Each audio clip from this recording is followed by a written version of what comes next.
Hello and welcome to another episode of the Vault Dwellers Podcast. I am your host, MrMac. With me, as always, is Gary Moore. Gary, Friday night, how's it going? Friday, and I'm feeling good. Episode 28, and we're bringing you another topic episode again. Looking forward to this. Always love a good topic episode. So can't wait to get into these. Some juicy topics, this one. For sure. Love it. I love a good topics episode. If anybody, for some reason, can pick up this boiler noise in the background, I don't know when that will stop, so I'm hoping that that's not the case, but I'm losing my train of thought because I can hear it like a rolling train coming right behind my ears. So if that's getting picked up, I'm going to mute and unmute, so if you see me then and you can't hear me, then make sure one of you tell me. I feel like I'm at work, I'm on a Teams call, keep muting and unmuting myself. Anyway, it's like a roaring bull there behind me. Right, anyway, forget that.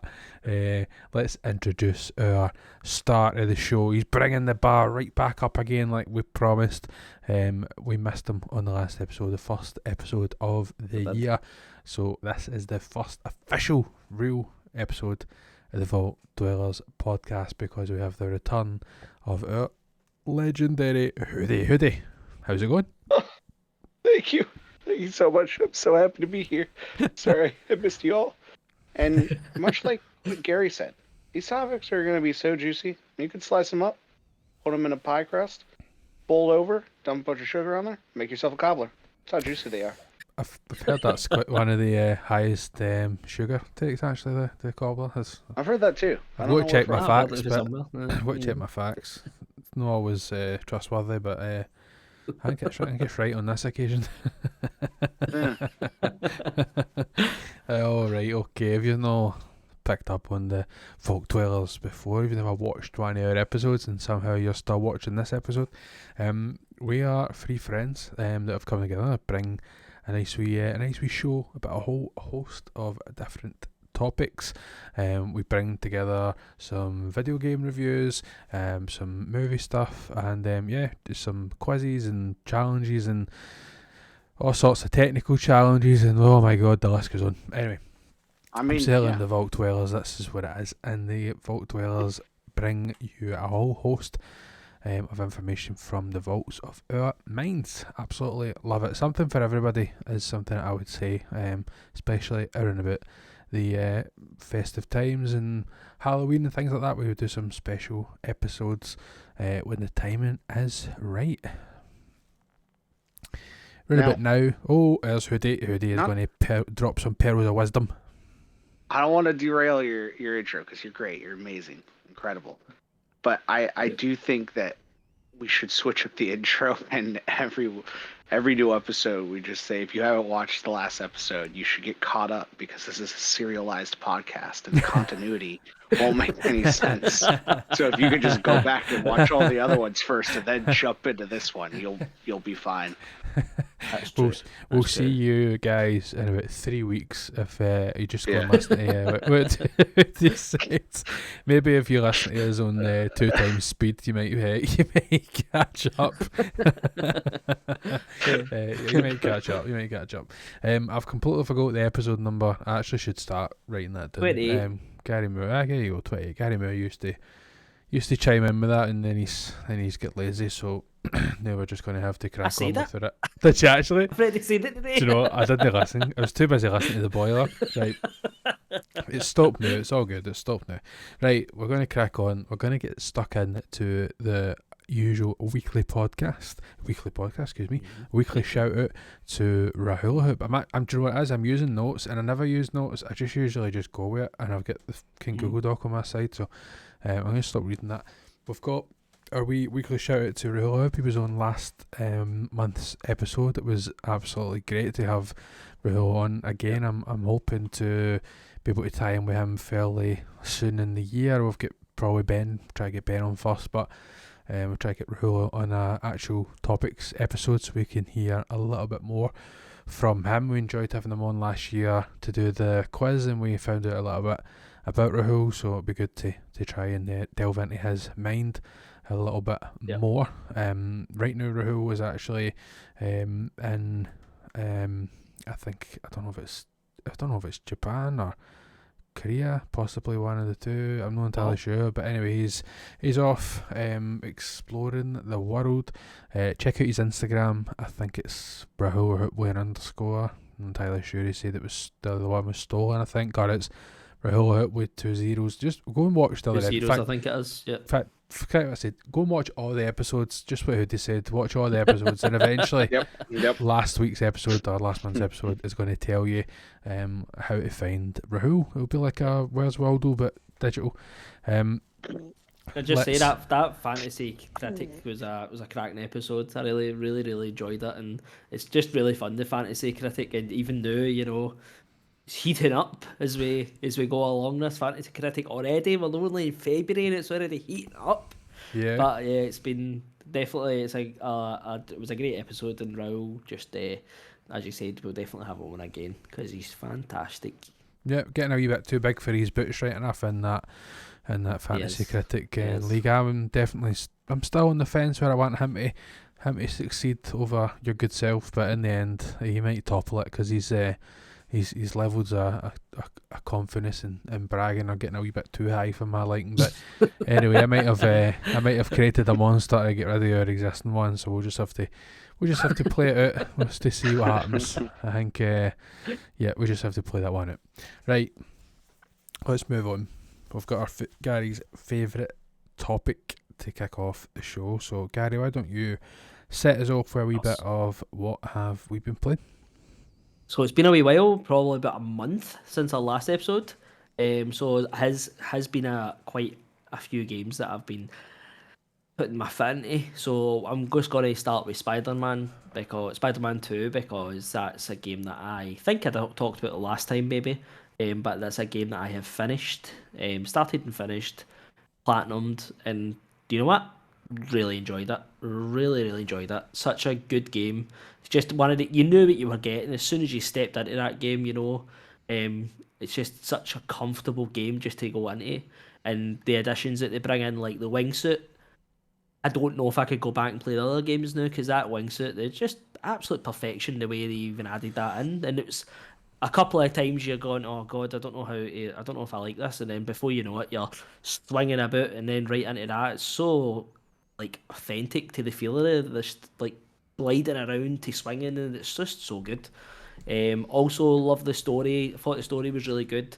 Did have issues. I felt like there was felt a bit like big world stuff happening, then you were like fucking saving a cat for a tree. So I was a wee bit like, I don't know, the pacing felt a wee bit off, I suppose, but it's a very minor mark on the game. I can't really talk about many of the kind of bosses and stuff as you go into it, but I loved Craven, as you've seen for the adverts. And I did actually like the Venom story that you get to as well. I thought it was nice to have a different take on the Venom story, even if it's just the start. And it's just an overall great game.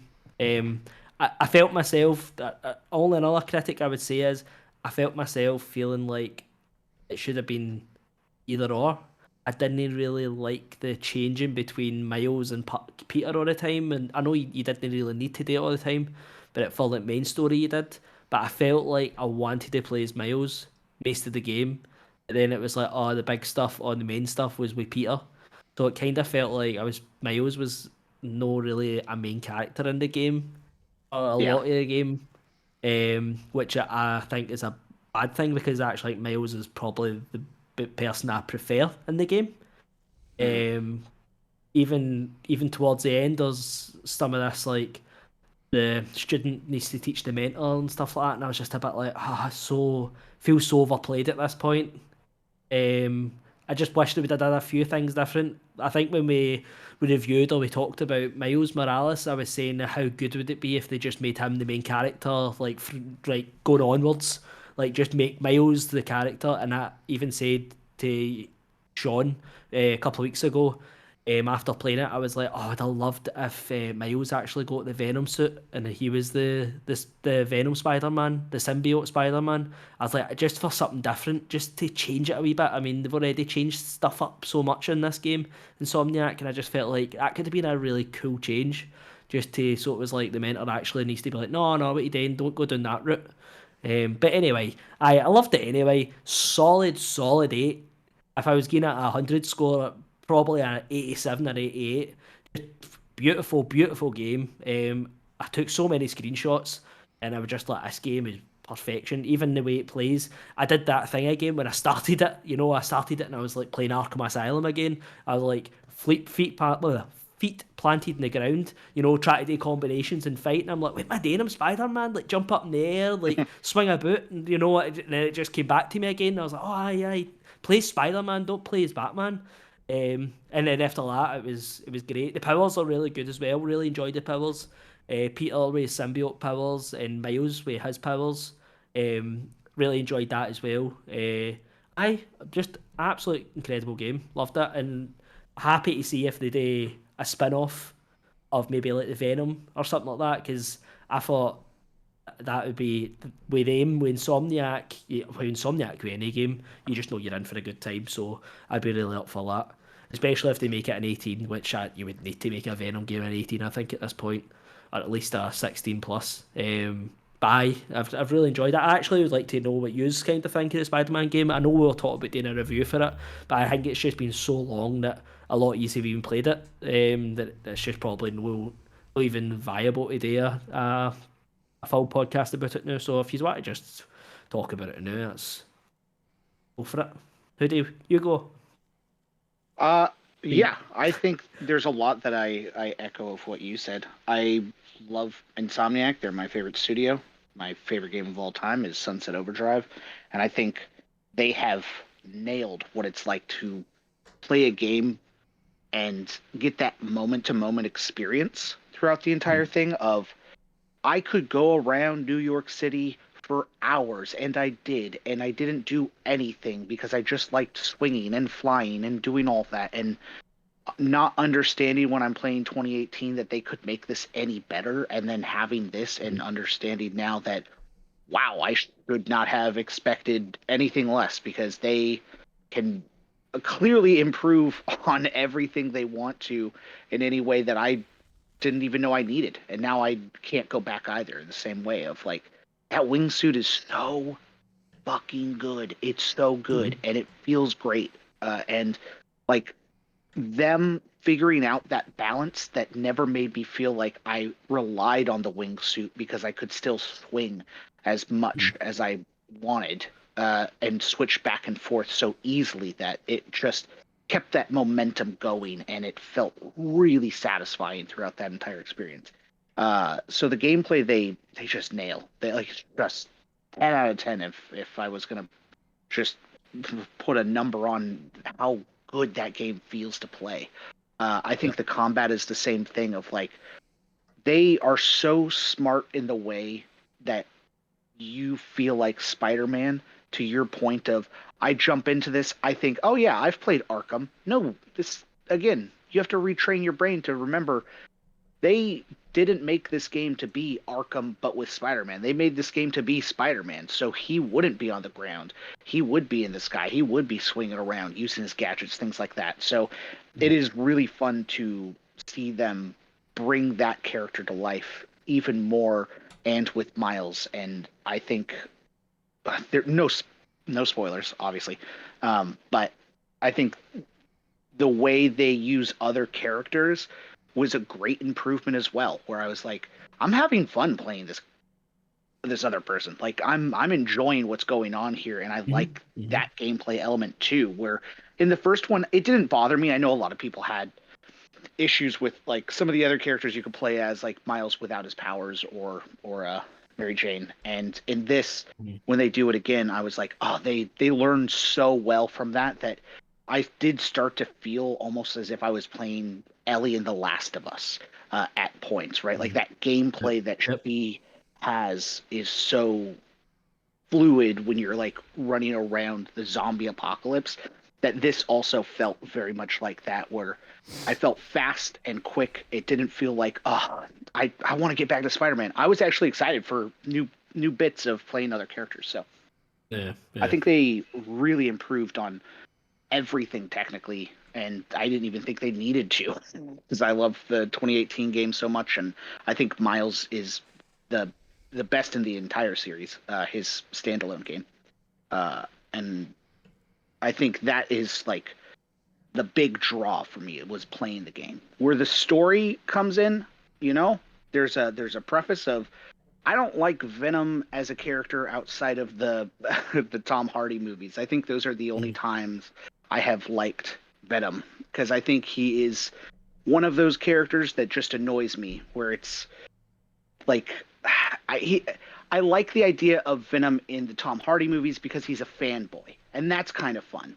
Venom being like this all-consuming power just never interests me. It's the same way I think of like a Galactus or a Darkseid, or Mhm. I think Thanos has a little bit more nuance in the MCU versus the comics, but even then I'm like I'm not interested in those kinds of villains. It's not my Mhm. jam. I like people like Doc Ock, who are just like close to home and more down on the ground, a little bitter from the world, but nothing that can like take over an entire city. So going into this, I was already kind of like, yeah, I don't know. As much as I love Insomniac, I don't think anything's going to convince me that Venom's a good villain. Mhm. And by the end of it, I was very much convinced that I was still right. I just don't. I don't like Venom. I don't like the Black Suit story arc. I don't like it in the comics. I don't like it in the Mhm. movies or the cartoons. I don't like when Peter becomes emo and is like an asshole. I just don't think any of that's interesting. And that's for any medium that they have this storyline. So that did become a problem for me when playing this, where I was like, I know what's coming. And Yeah. even if they switched it up or changed it a little bit for Peter, I don't, it wouldn't make any difference, because that's just not what I enjoy. It makes me feel bummed out because I like friendly neighborhood Spider-Man. I like Peter who gets the shit taken out of him and he doubts himself and he's worried, but he never gives up on people. I think that's what I love, and seeing him be mean to people is like, it's just a bummer. I like your idea of it'd be cool if Miles would get the suit or something like that, Yep. and Yep. we see that kind of twist on it, because that's something I haven't seen, and maybe that does change perspective. But because I've spent decades of my life now knowing what this storyline is, I just knew what was happening. On the other Yeah. side of the Yeah. villains, Craven was another one who I've also just, I'm not that interested in Craven in any other medium. This game did change my mind on him. I think they nailed Craven, where you're going through that story, and I thought the way they introduce him and his, like, the conceit of him and what he's there for is really fucking cool.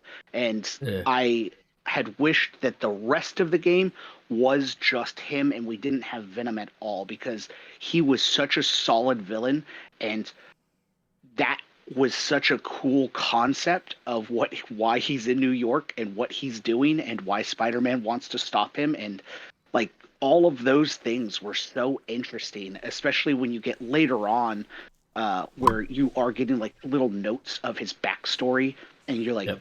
reading things and seeing kind of like the environmental storytelling that they have in it to kind of describe the character of him and his family and the lineage that he carries. Mhm. Mhm. I thought all of that was great. I loved Yep. everything they did with Craven, and it was like, oh man, I wish this was the game, because then You when know it did that's start that. jumping back. Hmm? See when it started giving you all the environment like bits of story. That's when he clicked for me. I wasn't vibing with him at all through like a good chunk of the thing, and then the good chunk of the game, and then seriously you started getting all the bits and you were getting all the extra bits. I was like, oh, this is really interesting actually. Yeah, Like such a good backstory, and then I was like, right, he's clicking with me. I'm driving with it now. yeah. Aye, definitely. Yeah, that was some of the bigger parts for the game, where I was like, oh, that's so smart, and especially the side content, because I think all of the side quests and things that are in here are amazing. pun intended. Like they are great. I think that was the bread and butter of this game for me, where it was Craven as the main story. I loved for as long as he's in it, and then all of the side stuff. I was like, oh, this is what I love about Spider-Man. Like getting cats out of trees or whatever. I mean, I think one of my favorites is a follow-up to a different side, like not even a side character, but a side quest that was in the first game. And I don't know how much. Did you guys beat the entirety of it? Of the game? Platinum. All the side quests? Platinum? Perfect. Yep. Yeah. So Howard is specifically who I'm talking about. The Pigeon Man. And what a beautiful side quest. And I think that was everything to me. Like that got me teared up. I felt it. It felt so good. I think there's another one with Miles that I really loved that is about the prom, and I like that premise and that setup. I think them doing little tasks around the world is what I love so much about these games, and especially like with the integration of Miles and his friendly neighborhood Spider-Man app. I think that's such a fun way to do that and have like the little texts that come up. Oh man, Spider-Man, I need help. You go around the city. It really does start to make me feel like I am these characters, and I love that. I think the jazz side quest was another one that I really loved. I like that one. You get to the end of that, and the museum that they have is so cool with actual facts about real life, like entrepreneurs and people that frontiered so many things in that community and that culture, and like understanding that, but also having a little bit of a mixture of things. Like they had some of historical figures be like, yeah, and they worked for Shield, and I'm like, oh, okay. Like there are real truths in what they're describing on these things, but it is also bringing in the world of Marvel. I thought they did such a great job with all of that. But yeah, I think the story is where I was very much like, okay, this out of the three of them, this is the third for me. But it was still such an amazing game to play. I think that's the takeaway for me, is that when they put in a new game plus, I'll be there. I'll play it all over again because I love the way that Spider-Man feels. If they just wanted to make more Miles Morales experiences, I would do that, because I was on the same page as you of I wish Miles was the main character. I've had 30 years of Peter, and as much as I love him, I think I want to experience someone else and let them shine. And I felt like Miles took a big backseat, and that bummed me out because Miles is my favorite of the three games. So I when I was messaging Sean about this, I was talking to him, and I was saying, like, do you know the problem with me and with Peter is I don't know kind of what version of Peter this is. This is Insomniac's Peter, but like he's already so established in the games, and a lot of them, and I said in this, like, you see a lot of the main villains, and I'm like, I don't know. I'm not really a big Spider-Man person. Like, I wasn't somebody that read comics and all that kind of stuff, just mere films and maybe like a cartoon now and again. But like, see, like when it's showing you all these people, I'm like, I don't really know these people's backstories, or that I don't really get a lot of their backstories. I don't know who they are. Like, this is maybe the first time I'm seeing them in the game, but the way you're talking about them, it's like, I've been fighting with him for 15 years. And I'm like, well, I've no. This is the first time I've seen him like in this game, so I don't know what you're talking about. Like, when Miles was, we've got Miles' backstory because we played it. We've played Miles' story for Spider-Man 1, then we put the full Miles Morales game, and I just don't know. I just always felt like Miles should have been the main character. Like, it just always felt that way. If ever I played Miles, I was like, no, he's the main character. But with Peter, he's so established that it actually makes me, being a big, massive Spider-Man fan, actually, it makes me feel a bit alienated when I'm playing it.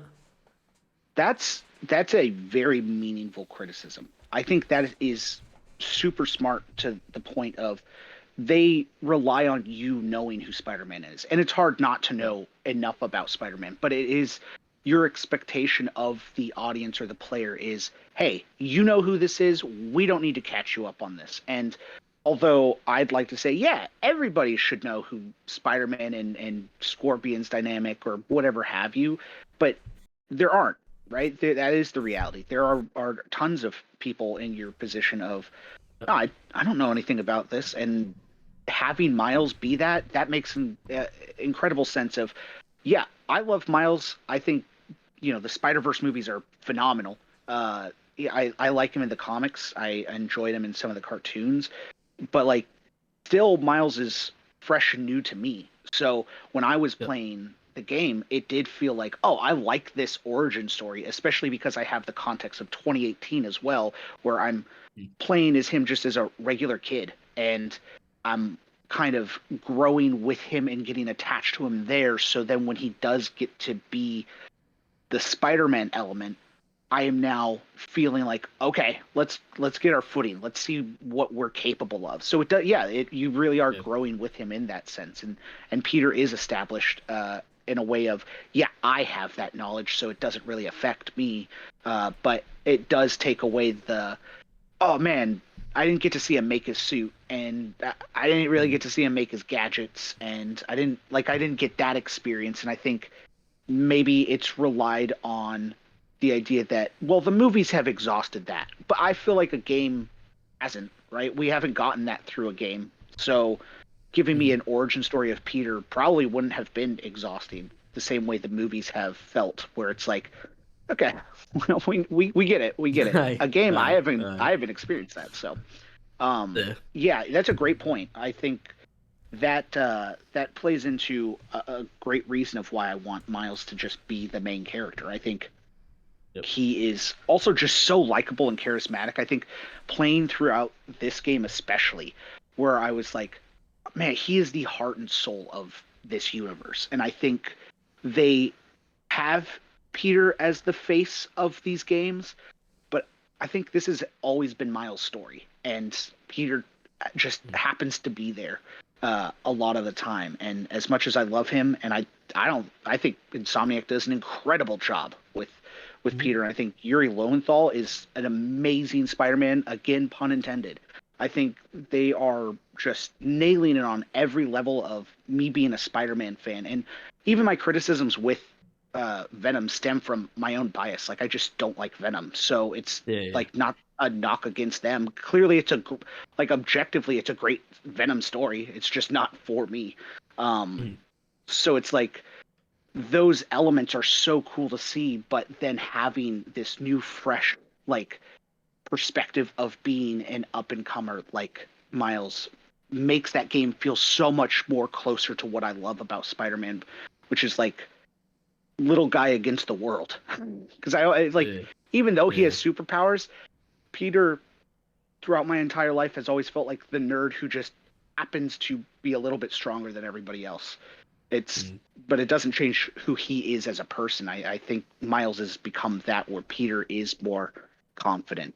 And so I hope, like, I mean, we're getting Spider-Man 3. This was one of the best-selling games of last year.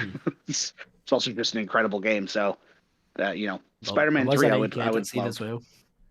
Yeah, I that was another. I'm not going to spoil it. Don't worry. But that was one where I was like, know who this is, but I don't think anyone else except a very small percentage of people are going to understand how cool this is. And it was an interesting way to end it. I'm excited for the next one because, again, I know who this is, and I hope that I actually hope they go in the direction of another Miles Morales game, where it's like, Spider-Man 3 will happen, but in between, we're going to let this character have their own, because that's a character that is relatively new, and I think it would be cool to give them the origin story that they probably wouldn't get in a Spider-Man 3. Yeah. I overall, the 8 out of 10 game. Loved it. Had a great time. Definitely. What about you, Matt? Oh, sorry. How you going, Mr. Mac? Yeah, I don't have anything else to add.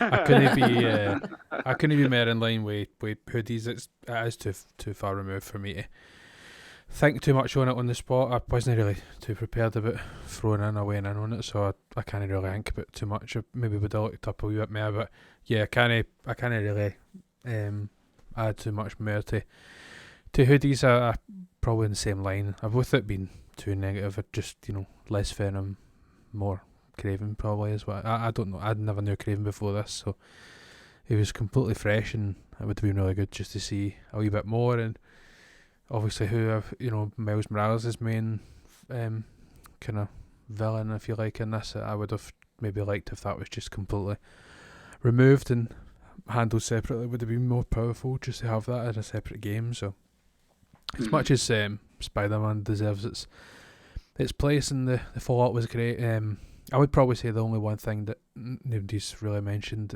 I think is worth noting, that it probably means more to me than it does to you if you've played the PS5 version of Spider-Man, but the quick travel thing and this is just ridiculous, like just absolutely flawless, that you can just pick a place on the map and it just boop onto the road and you're just there. It's just seamless.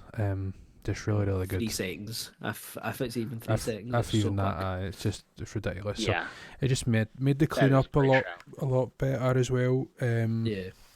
Obviously it's a Spider-Man game, so the movement in the game is great. I think the side quests weren't too bad. Obviously some of them, I felt some of them though I was a wee bit like when it was you can't do this. It has to be the other one that does this, and it's like fuck me. I'm just doing something now though. Like I'm I'm going here as this character, and now I have to change and then change back, and just a wee bit kind of. I would have preferred if it was just I don't know how he would have handled it, but I get why they done it, but it's just some of it felt just a bit too gamey, but no, overall loved the game, so I don't have too much to add. I'm more aligned with Hoodie more than anything else. It speaks volumes that by the end of this game I already had most of the trophies. I think I had 2 trophies today, like at the end of the game. Like once honestly, only 2 trophies left today. If this is your first platinum, it's the best platinum you could go for. I think it was really fun, very accessible. Anyone could do this kind of platinum, and I think definitely. I actually wish more games would be like this, where it's like it's not a freebie. Like you can't just get it. Like you have to earn it, but it still feels like that's achievable. And I think there are a ton of people that I've talked to. They're like, "Yeah, this is my first platinum." I was like, "Oh man, that's really cool." Yeah. I really appreciate time trials when they you had to get all gold and stuff like that. I was like, love when games are just a wee bit lighter on their players. Like I don't want to do these time trials 75 times to try and get a gold, So I appreciate that. But so that was a small review for Spider-Man 2. But game, if you haven't played it, I obviously played the first and Miles first, and then this because it's a total story continuation. So do yourselves a favour and play all 3. Much like the Vault Dwellers podcast. You gotta play them all. Exactly, you gotta watch them all. So. Exactly. So my next game, there's actually 2, but I'm not going to talk about one because it's going to come up later in our chat. So one of the games that I went straight for Spider-Man, which was totally ranking today, but I went into Forspoken. I thought, do you know what? I'm quite into this fast, fluid movement. And I was like, do you know what? Forspoken's got fast, fluid movement. And I played it and I was like, oh man, I didn't realise whether this game got bad reviews. This game is just no fun, man. It's just not fun. I played 3 hours there or something. No, I don't even know if I got 3 hours, to be honest. It could be 2, but see the first hour, it's so Japanesey, in the sense I think the first hour you're lucky if you played 15 minutes, and some of that was just walking down a corridor, and it would it does the cutscene, walk down a corridor, then take control after you, put you in another cutscene. I'm like, oh come on, just when will Japanese developers just realise, just let people. That's what I said to Sean. I literally wrote to Sean, seeing why do people like know? Like, I'm not saying every game needs to be God of War, but I've never played God of War, the two remakes, no remakes, but the new ones, 2018 and Ragnarok. I've never played them and been bored, even when it was a cutscene. In a cutscene, they just still let you you watch it, camera pans for your character, or like they just let you be the character and you walk through the scene. I was like, why did I not do that? Why is it always like your character walk up to that door, then you come up to the door, then boom, it's cutscene. Take control off you for 10 minutes, then boom, cuts like then oh here you can run down that street now. You run down the street, boom, cutscene. It's like, oh my god, like stop breaking the game up so much. It's so frustrating, and I think that's partly because I played Spider-Man, which was absolutely flawless when it came to stuff like that. And didn't overstay its welcome. I'm going for that for a Japanese type game. I know it wasn't. I don't know if you would class Forspoken as Japanese, but the Japanese developers, definitely in there, and they've got their flavour on it. And I just can't with this game. Like even see when I got into it after that first hour, it kind of lets you go, and I was moving about the map, and it shows so you can kind of do that. It's kind of like I don't know if you've ever seen it, but you can kind of like zoom and jump and stuff like that. So I was doing it, and then I was like, why am I like running? Like why was? And I was like, wait, there's actually a limit in how much you can zoom, and I'm like, oh man, again, just coming off a Spider-Man where you could just web everywhere. Like that's not no limited. You can web and move as fast as you want. You can wingsuit as fast as you can, as much as you want. Sorry. And then I go to this, and it's like, oh, I can zoom across this empty map only like 5 times. Then I need to wait for like 3 seconds for it to refill. I'm like, oh my god, like that's probably the funnest part of the game is like this almost like ice skating along the ground and like being able to jump high and stuff, and you're limited it. I'm just like, and the combat as well. The combat's almost like third person, like Doctor Strange. You know, it's all kind of like just moving, like just shooting with your hand, spells with your fingers and stuff like that. And when I do it, I'm just like, this isn't even fun. Like, it's there's something about magic just coming out your hands that I just like. This isn't fun at all. Like this Disney never is even with Doctor Strange films. You know, I watched it, I'm just like that. Just doesn't even it just doesn't even look cool. Like I don't know what it is about this like hand magic that I'm just like I just so grim. Is the way to explain it. But I just don't know. This game is just no cutting it. As I said, 2 maybe 3 years in, and I'm just like, no man, no. The weird thing I know is your character is like how do you explain her? She's very cheesy, like in her punchlines and stuff like that. And sometimes I'm like, when I was watching it, and I'm like, is this acting bad? And then she would act a wee bit more, and I'd be like, nah, it's all right. Then 2 seconds later, I'd be like, wow, she delivered that line like really, really bad. It was supposed to be a joke, and it's just like it just was like pure flat. And I was like, it's very up and down.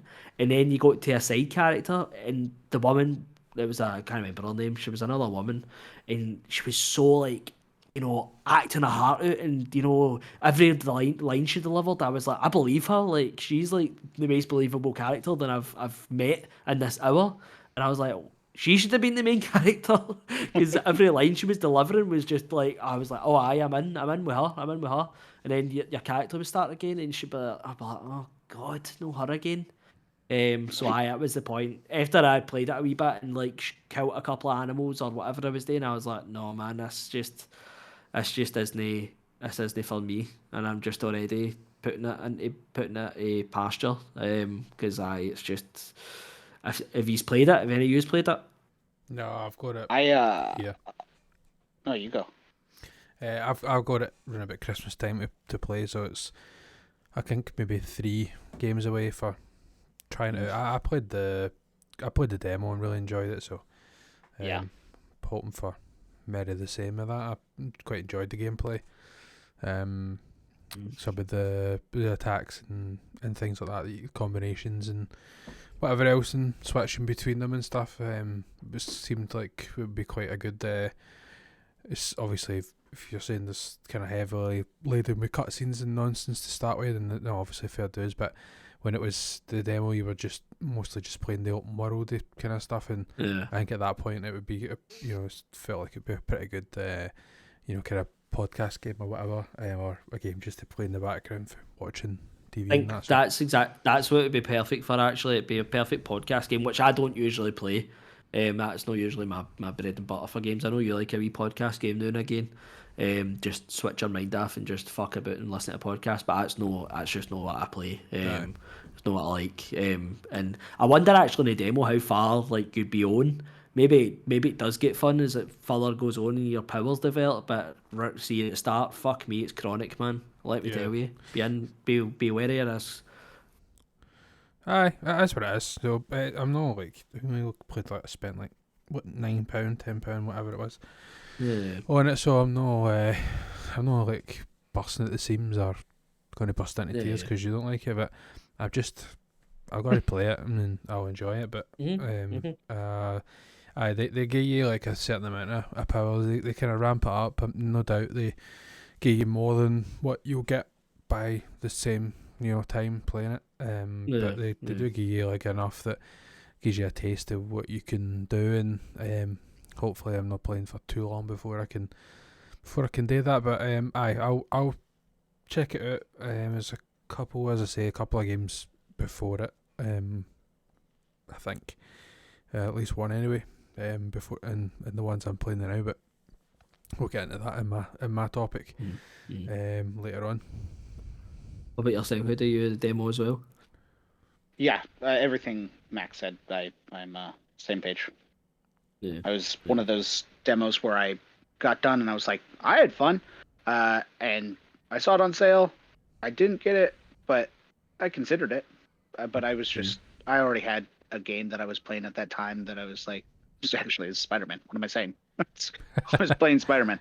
And I was like, well, I'm enthralled with this. I'll circle back to that game. I probably won't, but I did have fun with the demo.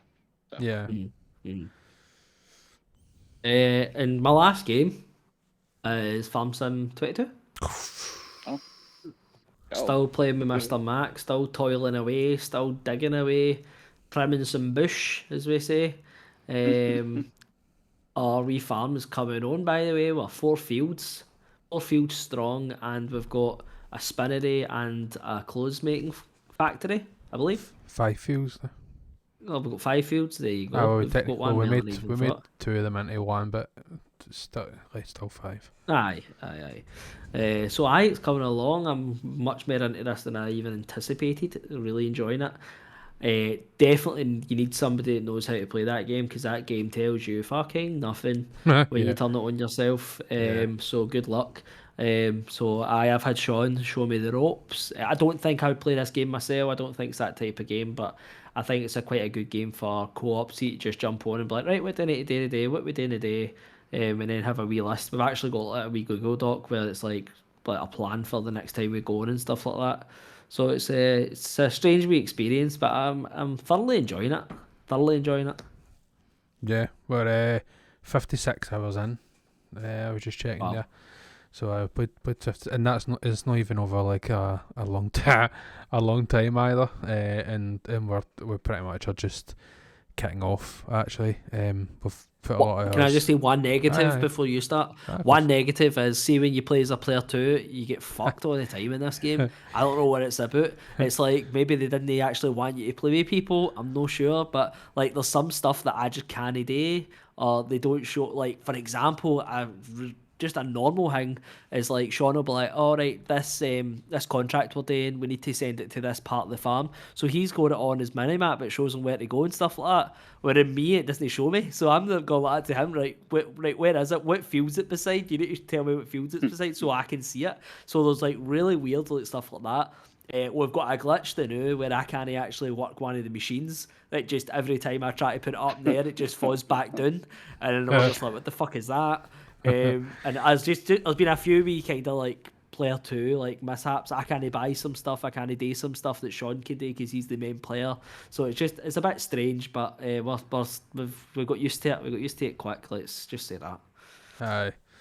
There's different things that we're finding that one is, or obviously as Gary said, only one is able to do, but it doesn't restrict us too much, if anything, that No. probably encourages that more co-op play specifically in certain instances, rather than like one person being able to do that task. It does take two to do it instead. So no the biggest deal, certainly not a game stopper by any sense. It's just slowly building, as guys say, building up the farm, and I'm having a lot of fun with it. I played 19 a lot, and to be honest, I'm really happy now because I bought Farming Sim 22. In fact, I showed it when Raoul was on, but I have the disc, and I don't use it because it came, PS Plus, came as well. So I actually have I've got a code and everything in here. No, I don't think I've used that. Oh, very good. Well, check that out later. Then it'll be Gary can't use it, so it'll be another song and dance. Anyway, sorry. So I played a lot of 19. They don't release it every year, so that's why it was 19. I can't remember the one before that. I did play it. Now 22. Giants are great at kind of fixing a lot of things, but I think we're maybe a little bit too far beyond that now to be able to capture like some of this stuff. I'm watching some let's plays of like somebody playing a long time ago when the game first came out, so 2 years ago, and there's a lot more then than than there is now. So we've got what we've got now, and as I say, I'm enjoying it. I'm glad my train of thought was lost by pulling that disc and nearly toppling a full CD case worth of stuff there and nearly sent it flying across the floor. But no, I think what I was getting at is that I spent money on the game and I never really played it because I had played so much at 19 prior to that and something else and that I was playing at the time, and probably not even in the right place for games at that point. And I've tried to play it a few times and it came out on Game Pass and I still never played it. So I think just trying to kind of get started 2 or 3 times, a couple of false starts, having this now, we've been able to put it on a Friday night, or it's even got us playing during the week now. We've not done that together for years. Just jumping on and try to squeeze a couple of hours into we're going to try and sell these things and make a wee bit of money and just get a wee bit more progress. So it's interesting. I certainly didn't think that you would stick out. Just purely because it's just one of the games that you're literally just farming. It kind of, I have a fascination with farming.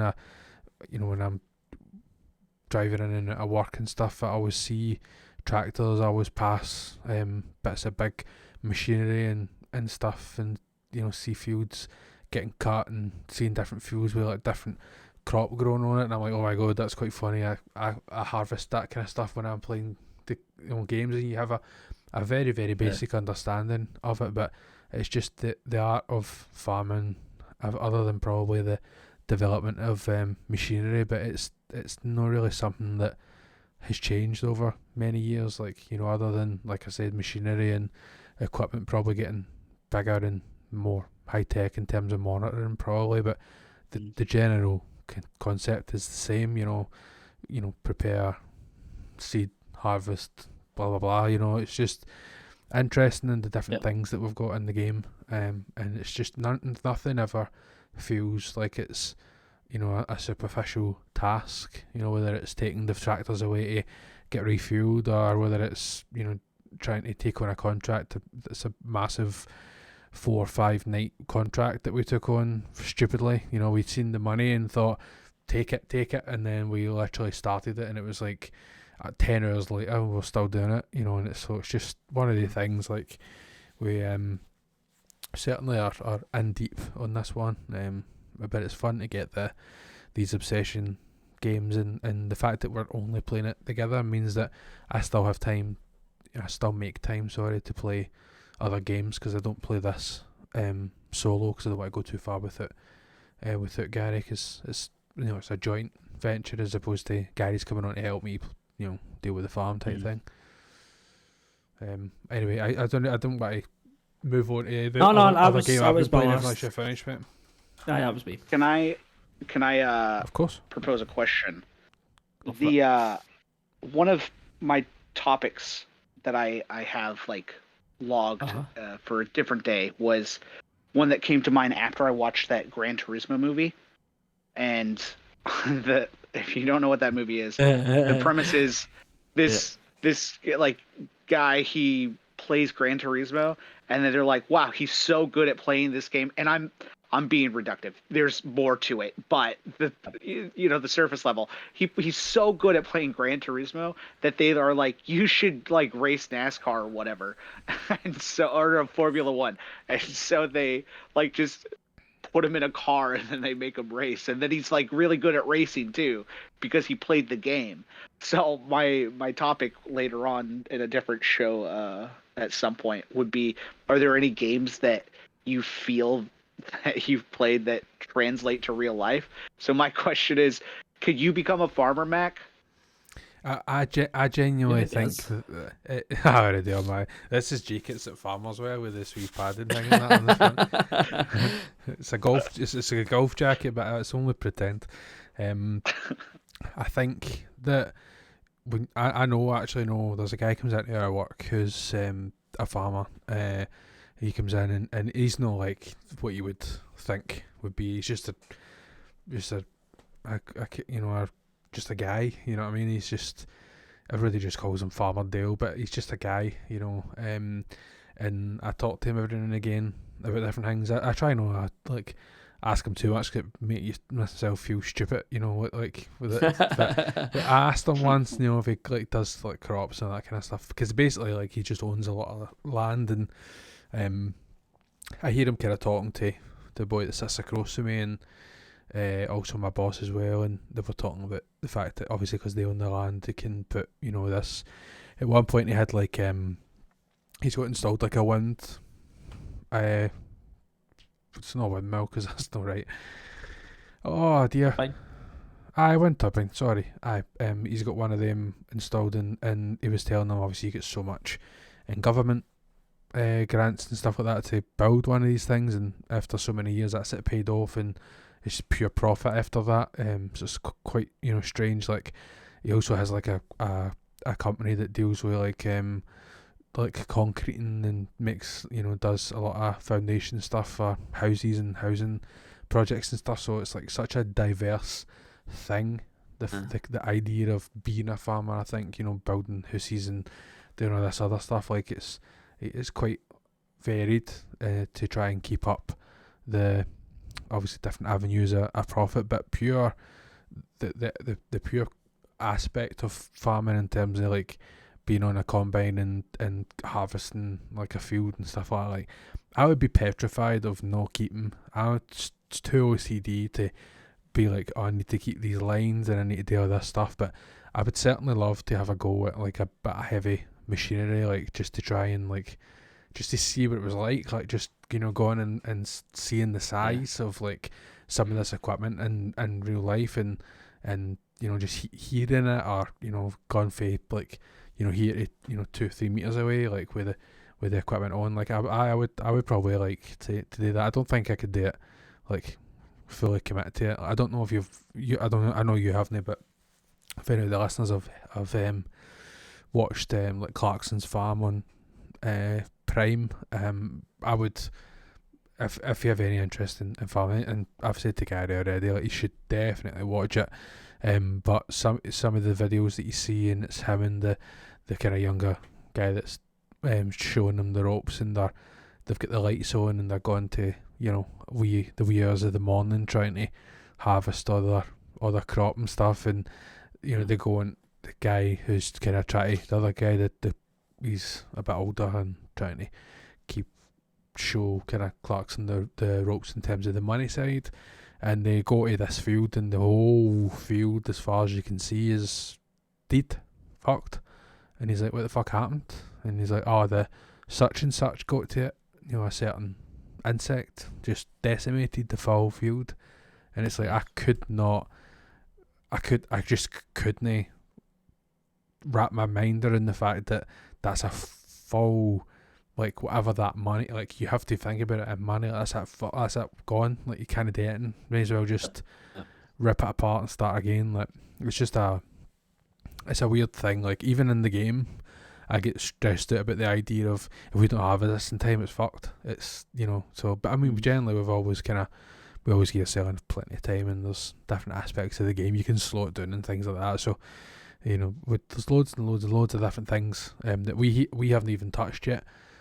So yeah, 56 hours is in. I genuinely think by the summer we'll well into the hundreds, 150 type marker for the game, just because there's still a lot to do. We've only just started. We just gave Gary a chainsaw, so it's he's cutting down trees now. So Other than Texas Chainsaw Massacre, the game. So he's cutting the trees and blocking the traffic, and we're just it's just fun. That is fun. That is good. That's good thing. It's good. So I'll if you're done, mate, and Hoodie, if you don't have anything to add to the Farmer Madness, I'll move on to my other game then, if that's good. Let's do it. Let's do it. So yeah, I'll touch ever so quickly on the golf game again. I know I've spoke to death about the PGA game, but Mrs. Mac for my Christmas bought me PGA Tour, the PGA Tour game, which is for the PS5, and it was my fault a wee bit of PGA Tour that. It was my fault because basically she'd asked me what golf game have you got? That was the burden. What golf game have you got? And I'm like, well, what do you mean? Do you what golf game is it that you play? And I said, well, I play the 2K game, and I also have Golf Plus on the Oculus, and I played this other one and this one, and I'm sure I mentioned the PGA one, but apparently I hadn't. So she came over and she sat next to me one day and she said, "What's that you're playing?" And I said, "Oh, it's PGA Tour." And she's like, "You never said that you had that." And I never even clicked on it at that point that she had actually went out and bought me the PGA Tour game. So when I opened it at Christmas for the PS5 and already played it, I'd already played it on Steam for like 150 hours. So I felt really bad because I'm like, I've played this game so much, and now I'm not really even going to be able to like play it on the PS5. So I kind of put it aside, and eventually I thought, do you know what? It's linked to my EA account. I'm like, so I wonder if I just signed in, and it would just, I wonder if it would just pull everything through, and that's exactly what it done. So shout out, probably for a change, shout out to EA for the fact that you can just I couldn't get that. I couldn't resist saying for a change, but anyway, you can just log in, and then that's it. That's me. I'm playing. Obviously, it carries your stats and your equipment and whatever else. I just didn't want to start that again. I thought I'd spent so much time getting my character and trying to unlock all the stuff. I was like, I just couldn't do it again. So, I decided that because I played so much, that I owe it to myself to at least try and get the platinum trophy for this PS5 version, and I think I'm about 56% through the trophies. I went and did the hardest ones first, which was the online ones. People are too good at this fucking game, let me just say that. To a fault, they are just too good. But I figured out, I googled it, and I figured out that if you could, like, I tried everything, by the way. I was matchmaking with people. I drew one guy once, so it was like the closest I ever came, and I was so gutted because I was like clawing it back, and then I realised there was no way I was going to win, because it was like neck and neck, and I was one behind with one hole left to play, so there's only way that I was only going to be able to draw. Anyway, I found out that if you play on this big, this version where there's like 10 people, as long as you don't come last, the game records it as a win in the trophies. So I was playing it, and I managed to, luckily, pull away from the bottom. The guy who was at the very bottom, I think, quit, so he got a DNF. So I'm like, I think I'm good here, and I was right. I managed to finish. I think I managed to get one place above that position, but I managed to get that trophy. So I thought, right, well, maybe if I just naturally play the game, I'll just start ticking off trophies, because you need to win so many competitions, or you need to win each of the majors. Sorry. And through the week there, I managed to get the ones that I was like, I can't aim for this. I can't try and do like a hole in one, for example. Like, you just can't try and do that. At the 150 hours, I think maybe I get 5. So it just shows like you can't just go for it, and see. So anyway, I was playing it, and I managed to naturally get some of the finicky trophies at the road. So now it's just the just winning the competitions now. So I've been playing that. I'm going to keep playing that. I'll get the platinum, and I think it's kind of well earned at this point. But anyway, not too much more to add gameplay wise. If you're into golf, then this certainly is the game that I would recommend. Some of the physics aspects that are really good, and it's frustrating but fun. You could even set it to the easiest kind of mode and still have a good challenge. I was playing, I was 6 under after the first 9. I only had to get a couple more points, and I got so in my head that I ended up not getting any more points, and then I lost points on the last hole, and I never won that one. So now I need to start again and try and win all the majors again. So it's just just goes to show that even when you've got the easier setting, that it's still tough, still tough to play, and keeps me interested. Anyway, is a good fun half an hour. Put it on, and while I'm maybe waiting for Gary to come on or whatever else. So yeah, that was golf. Other than that, the only other game I've playing more of since the last podcast was Prince of Persia.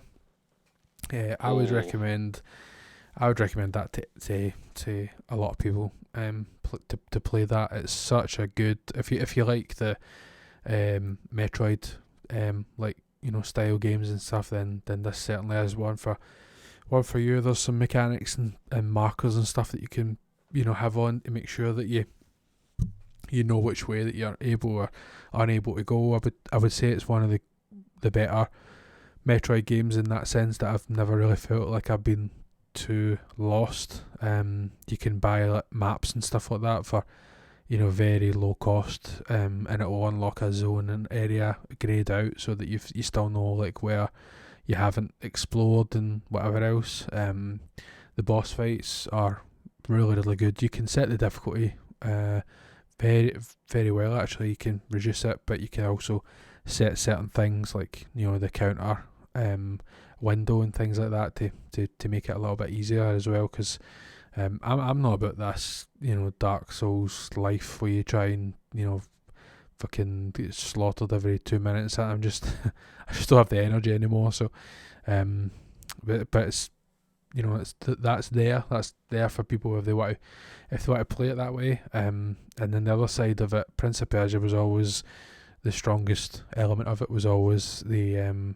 exploring, puzzles, doing different things, the wall running, or that kind of stuff. So as you get further on into the game, you start to unlock different things as well that help you navigate the map and unlock other areas, rather than just like, oh, this door is now open. It's a bit like you've now got the ability to be able to do certain jumps or move in a certain direction or grab certain things that then lets you move on to other places. So certainly get its hooks into me. I would have finished it by now, but we've obviously been putting a lot of time into playing Farming Sim. So I think on Sunday I'll be jumping into that, and hopefully I think I'm maybe 70%, 75% maybe through it. So not too much left to go.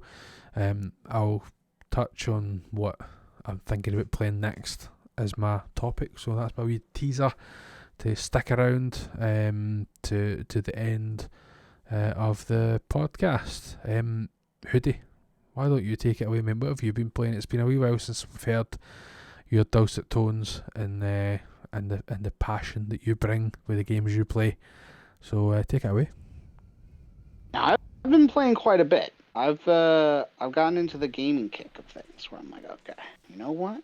Now's my time to shine. So over the holiday, I got Alan Wake 2, and I played through that. I beat it, and I would say Alan Wake 2 was a game. Did I just That's end it. it there? It's a game. It's a game that is interesting in the way of I don't know if it's hard to talk about in a way that I don't want to be super negative because I don't think it's bad. It is just a game that is so unique that it doesn't feel like it's a game. I think when I was playing through, shout out to Robin GL. He's in love with this game, and he said, "Hey, play."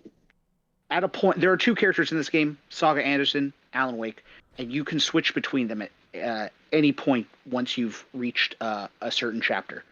And Robin said, "Hey, play through the entire game first as Alan," and I went, okay. So I did that. And I think playing through Alan was so confusing at the beginning, where I was like, I don't understand this, and I don't think it's because I didn't play the first Alan Wake game. But then there is a shift near the end of his story where I was like, okay, I'm starting to get it. I understand what's going on here, not even story-wise, but like what this game is trying to do and what they're trying to convey in this very Twin Peaks-esque world where I enjoyed the latter half of Alan. And once I was done with that, I was like, yeah, that was satisfying. I enjoyed that. That was good. Then I jumped over to Saga, who I was already way more interested in. I love True Detective, the first season. So I was already excited for her element of the story because she is like this FBI agent who comes to this backwater town and she's investigating this mystery, and I'm like, okay, yeah, this is going to be fun. As I was going through her story, I was much more, like I said, invested and interested going through it than Alan's. And by the end of it, I was I was more confused than anything of, I wish this game was one or the other. Almost similar to Spider-Man, where I think Alan makes the game less interesting. Because I don't think Alan's a very good character. I don't think he's very interesting. He's not likable. He's actually kind of mean. And I think that brought it down for me. By the end of it, you go through a little bit of an arc, but not enough to convince me that he was ever worth it. And that's weird saying, like, in a game that is called Alan Wake 2 that I preferred the other character. But the gameplay elements are the things that kept getting in the way of itself, where I enjoy the puzzle aspects that they have in here and solving certain scenarios. So when you go into a section, there'll be one scenario in which you have to solve it and solve it in quotations because it's not, you're just kind of walking around and then something will happen, or you'll shoot something and then it'll happen, which was, I'm going to circle back to for Saga, which is why that fell off for me. But anyways, you're going through and Alan is kind of rewriting the story as you're playing it.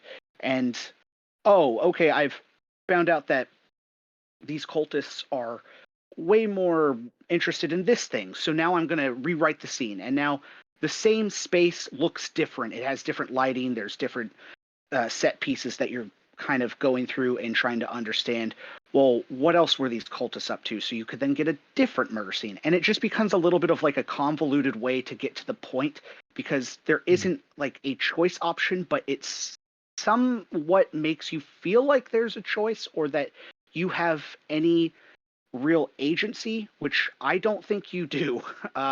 Because when I got to Saga's part, that's in my head, I was like, oh, I'm true detective. I'm going to solve this case. And no, it's more of like you're kind of walking and then things are given to you.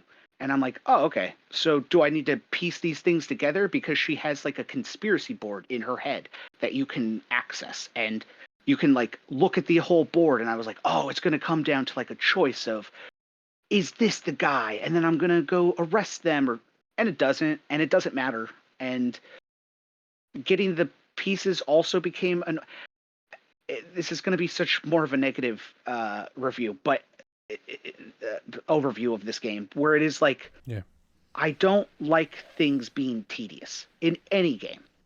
I think when something is tedious, it makes the whole experience worse, because I now have to anticipate when I'm going to have to do that tedious thing again. And it felt like every 15 seconds they were adding something to the tedium that I had to go through of, oh, okay, I have to go back to the conspiracy board, because I now have to access this part of it in order to get more of the story elements, in order to go to the profiling, in order to go to the blah, blah, blah, blah, blah. And it just kept going of like, but the end result doesn't change because of those things. So why are you making me do those things? Just do it for me at this point, because I'm not piecing anything together. That's my point. It's like I am just simply clicking a button and things go up on a wall. It's not like, oh, if I rearrange it here and I do this, it'll give me a different result. It's no, there is an answer, and I need to just put these up here to get that answer. Well, just give it to me. This doesn't make any sense. I don't know why I'm doing this. I think the story, I really like the story. It is the gameplay that gets in the way of Saga's story. It's the gameplay that gets in the way of a lot of Alan's latter half of the story. Not the first half, I'm not very enthused about with him, but it is like the later bits that I'm like, oh man, this story is so great. If everything else wasn't just so obtuse for no reason. One of the other elements is like you deal with light, so you could switch the scene from two different realities of, okay, this door will open if I put this light here. And the annoying thing of that became, once you figure out how to go forward, eventually you'll have to come back and you have to solve it again. You have to solve so you have to then put the lights back. And it felt like but I already did it. It feels like a permanent door should just open here, so I don't then have to redo the, puzzle in quotations, because they're not like insanely difficult to figure out, but they did become a thing of like, oh, you guys want me to turn around? There's not like another exit that I can go through? Okay, I guess I'm going to have to go put the lights in the certain thing again. All of that stuff got in the way of what I wanted to experience, which was this weird, twisted, dark, cultist story that has like very Twin Peaks elements. And they say this is a horror game. I was never scared in it outside of one time. I don't think it's a very scary game. So if that is like something that's a deterrent to you, don't let it be, because I don't think this game is scary at all. I was way more scared in Dead Space, which I loved that game. But yeah, I think overall, if it's like on sale at a good price of like maybe $15, that's a great entry for this game. Otherwise, I wouldn't classify this as a game. I would think this is more of an experience, and not on the same level of like a Telltale where you're walking and just getting little dialogue options. It's not like a walking simulator. You do have to be active, and there is combat, and I think some of the combat's fun. The shooting's not great. It kind of feels like Last of Us 1 in that way of like, I like the story of Last of Us 1. I don't exactly like playing The Last of Us 1. So this is way more negative than I wanted to be. I do think Sam Lake That's what it is, isn't it? is That's what it is. Yeah, he's great at what he does. I think Control is one of the greatest games ever made. Like, such an awesome world and awesome story. I'm excited for Control 2. I really love Quantum Break, and I think the world they're building is very exciting. Like, if you're invested in Remedy's universe, this game is necessary. There's it ties into Control in ways that I did not expect and was very excited about. Of like, oh, that's really awesome. That makes me excited for whatever they're going to do in that universe. Or there are like little nods to other games they don't own the IP to, but it's like those are also fun. Like the references to Max Payne and the references to Quantum Break are very fun that are in there. I do think this feels like a game that is like not even a test for them, because it like clearly this was their vision, and I'm glad they got to make it because I think it's very unique. I by the end of it, I was very much like, would I have rather not played this? No, I had a good experience by the end of it where I was like, this is something that I haven't played before, even if I was frustrated for some of it. I did walk away going, yeah, okay. Whatever you do next, I will be there. So it didn't sour me on anything, but it was like I feel like you're not going to get what you're expecting when you play this. Also, shout out to the live action sequences.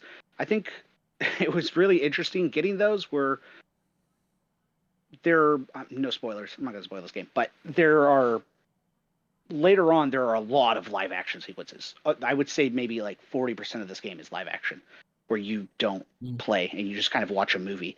But there is a whole like short film in this, like and it is so good. It's I don't know if they have, maybe they have. I wish they'd break that movie out and put it online for people to watch, because it's so entertaining. And I sat in like this theater and just watched it all the way through. And by the end of it, it loops, so it starts all over again. I didn't even realize. I just kept watching it because I was so enthralled with what it was. I would actually like them to just make a movie at some point, Remedy. The other thing I want to shout out, the music in this game is phenomenal. They have incredible music. Like, just the soundtrack is insane, and I believe it's all original. Don't quote me on that. I don't know, but I'd never heard the songs before, so I'm assuming it is. And the songs are great. I love them. So yeah, if you can listen to the soundtrack, just listen to that. You don't even have to play the game. Love a good soundtrack. It's so good. Yeah.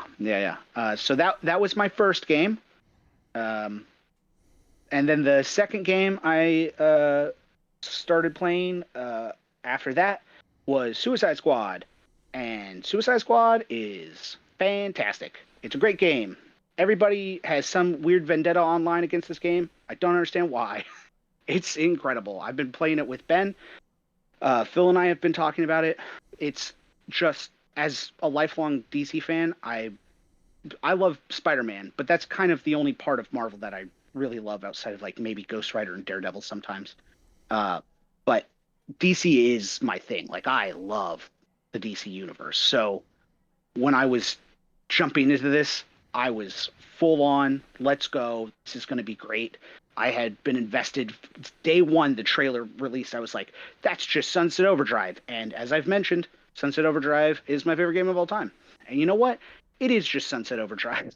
So, but in the DC universe, and it feels so good to play and be in that kind of fluid momentum in the same way we talked about Spider-Man 2, where, oh, that moment-to-moment gameplay feels so good. Suicide Squad feels that way. And I think people are, like, allergic to games as service now, and that's understandable. I'm I jump into them or whatnot, but I really liked Avengers for what it was. Playing this, I realized how much I didn't have in Avengers, where I'm like, oh, this is what that should have been. This is so great top to bottom. Of like, the gameplay feels great. The story is awesome. If you love the Suicide Squad, if you love the DC universe, if you love the Arkham games, it meets all of those levels that it needed to for me when I was playing it, and the same was echoed from uh, Ben and Phil as well, where it's like those Arkham games are so fucking good, and they make you feel like Batman the same way Insomniac makes you feel like Spider-Man. That I think Rocksteady understands the DC universe better than anyone. Like they just get it. They are so smart in how they use that world and those characters and what they're capable of. That by the end of the Arkham trilogy, I was like, where do they go next? And I think a lot of people expected like a Batman Beyond or a Superman, and I think this caught people off guard for sure, and they clearly never recovered from it from marketing, sadly.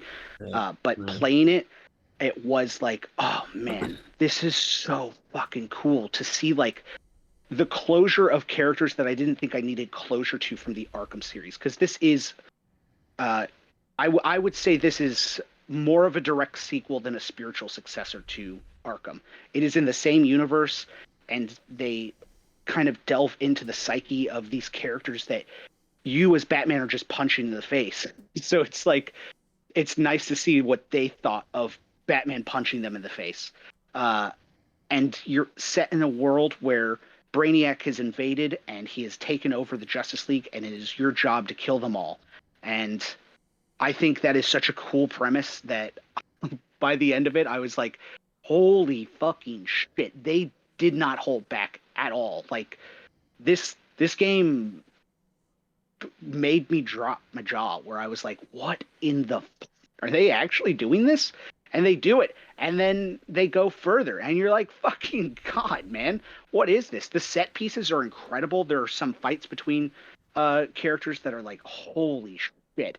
And then they go from a cutscene to a dynamic world where like you're playing through it and you're still seeing certain characters fighting, like crashing through buildings, and you're like, holy fuck, like things are falling in front of you. It's so like I said, dynamic and fast paced and frenetic, and the gameplay works with that so well, where each character has individual traits and abilities that make them stand out. The overall is it's a shooter, but it feels in the vein of Sunset Overdrive, where you're getting guns and you're kind of blasting as you're moving around. You got to quick go, quick go, quick go, and you're kind of catering your character around their skill tree and how you play. So you can get a sniper and you can be at long range, or you could be close up like I am on my. I get the shotgun, I go in there as Boomerang, boom, boom, fucking get out, whatever have you, set off my super. It's very flashy and fun. Boomerang, who I played the whole story through as, he has this ability to do a jackpot. So, like a slot machine will appear over your head and like reel off fucking chances of getting like damage boosters or whatever, which is really fun, and perks.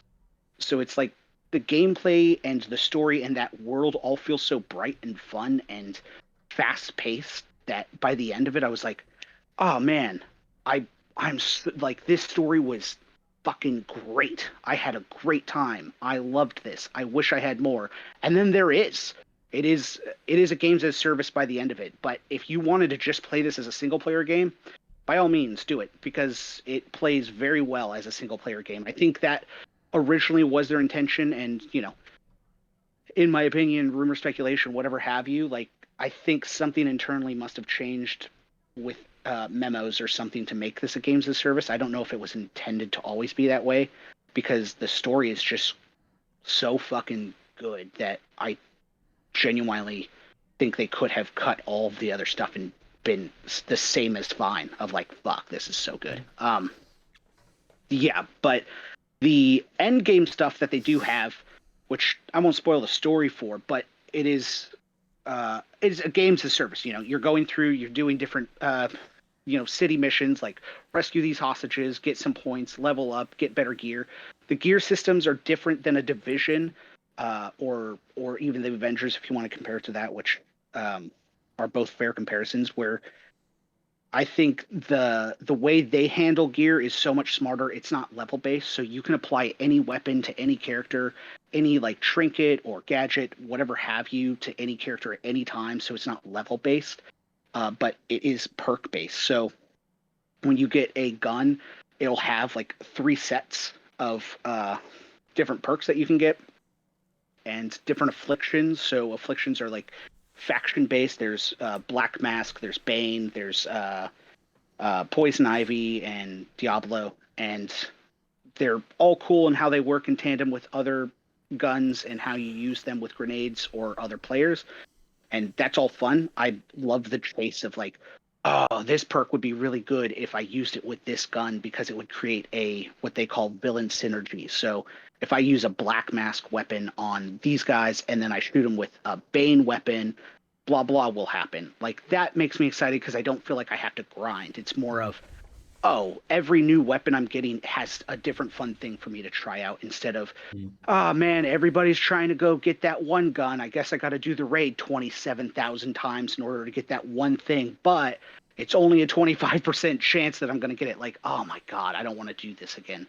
Because that was one of my worries with the games of service element. Because I know Ben went full on with Avengers, fucking dove into that thing and did everything in his power to get the best bracelet or whatever have you. That's not something I'm capable of. He did like 30,000 raids. I did maybe 12 to where I was like, that's enough.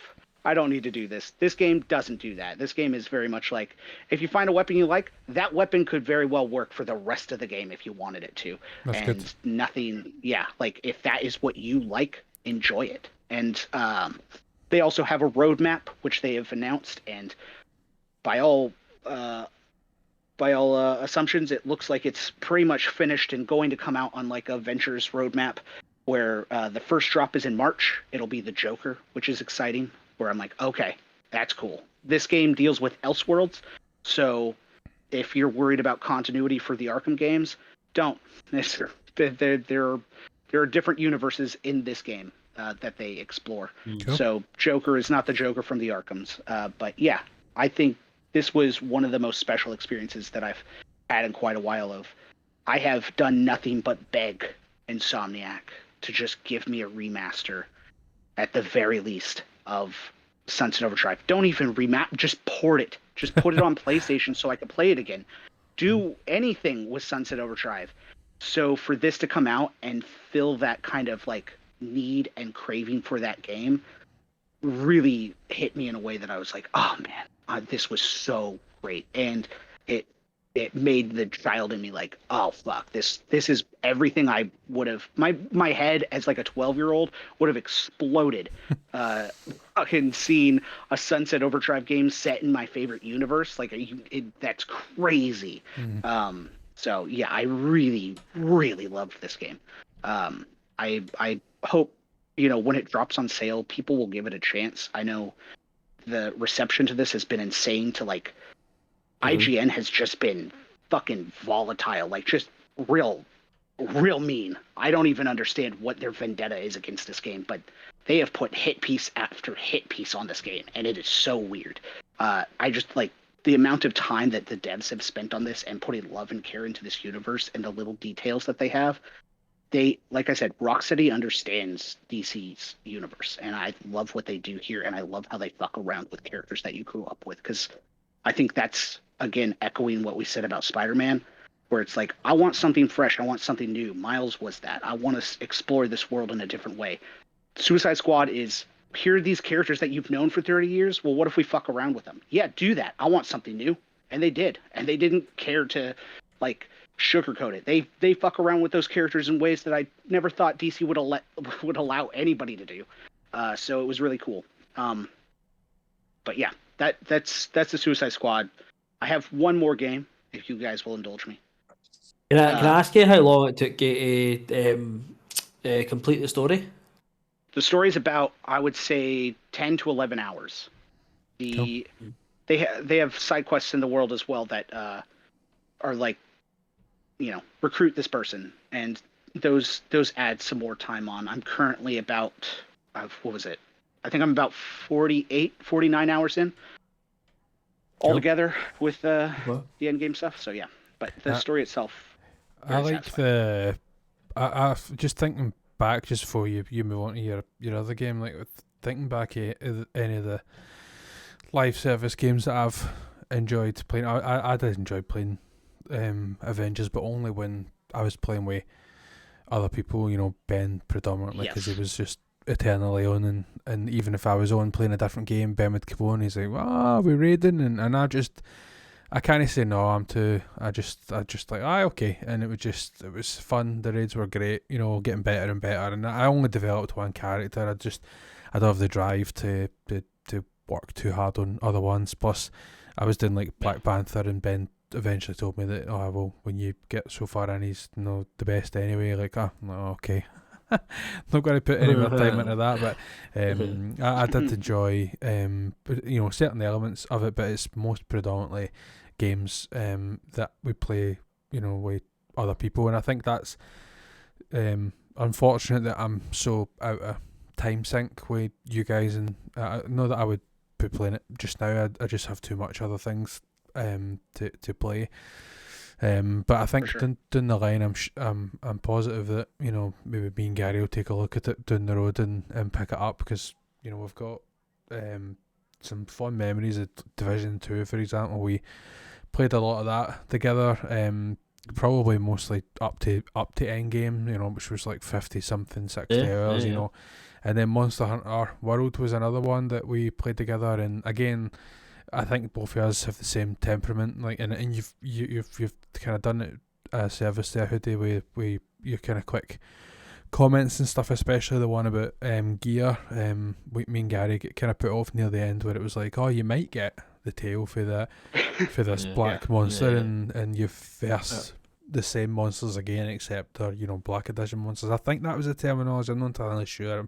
I'm sure it was like different big colours and monsters, stuff, so. and then here's the other one, and it's like, right, that's listen, I don't want to bash Monster Hunter, because it was really, really good. We enjoyed it. Again, I was like a one-track wet mind, and probably the same with the guns in Division as well. Like, once I found something, but I couldn't play the Division solo. We'd done all the missions together, myself and Gary, and I think we might even have thought about contemplating doing a raid, and I don't even think we ended up doing one in the end. We'd done like one or two of the missions, and then started again on the harder mode, and we'd already, you know, got our money's worth at that point with how many missions and levels and stuff that we'd got up, so quite happy with how much we played of both of the games. So certainly a place for games as a service. It's just there's a lot of them, and it takes up a lot of time, you know,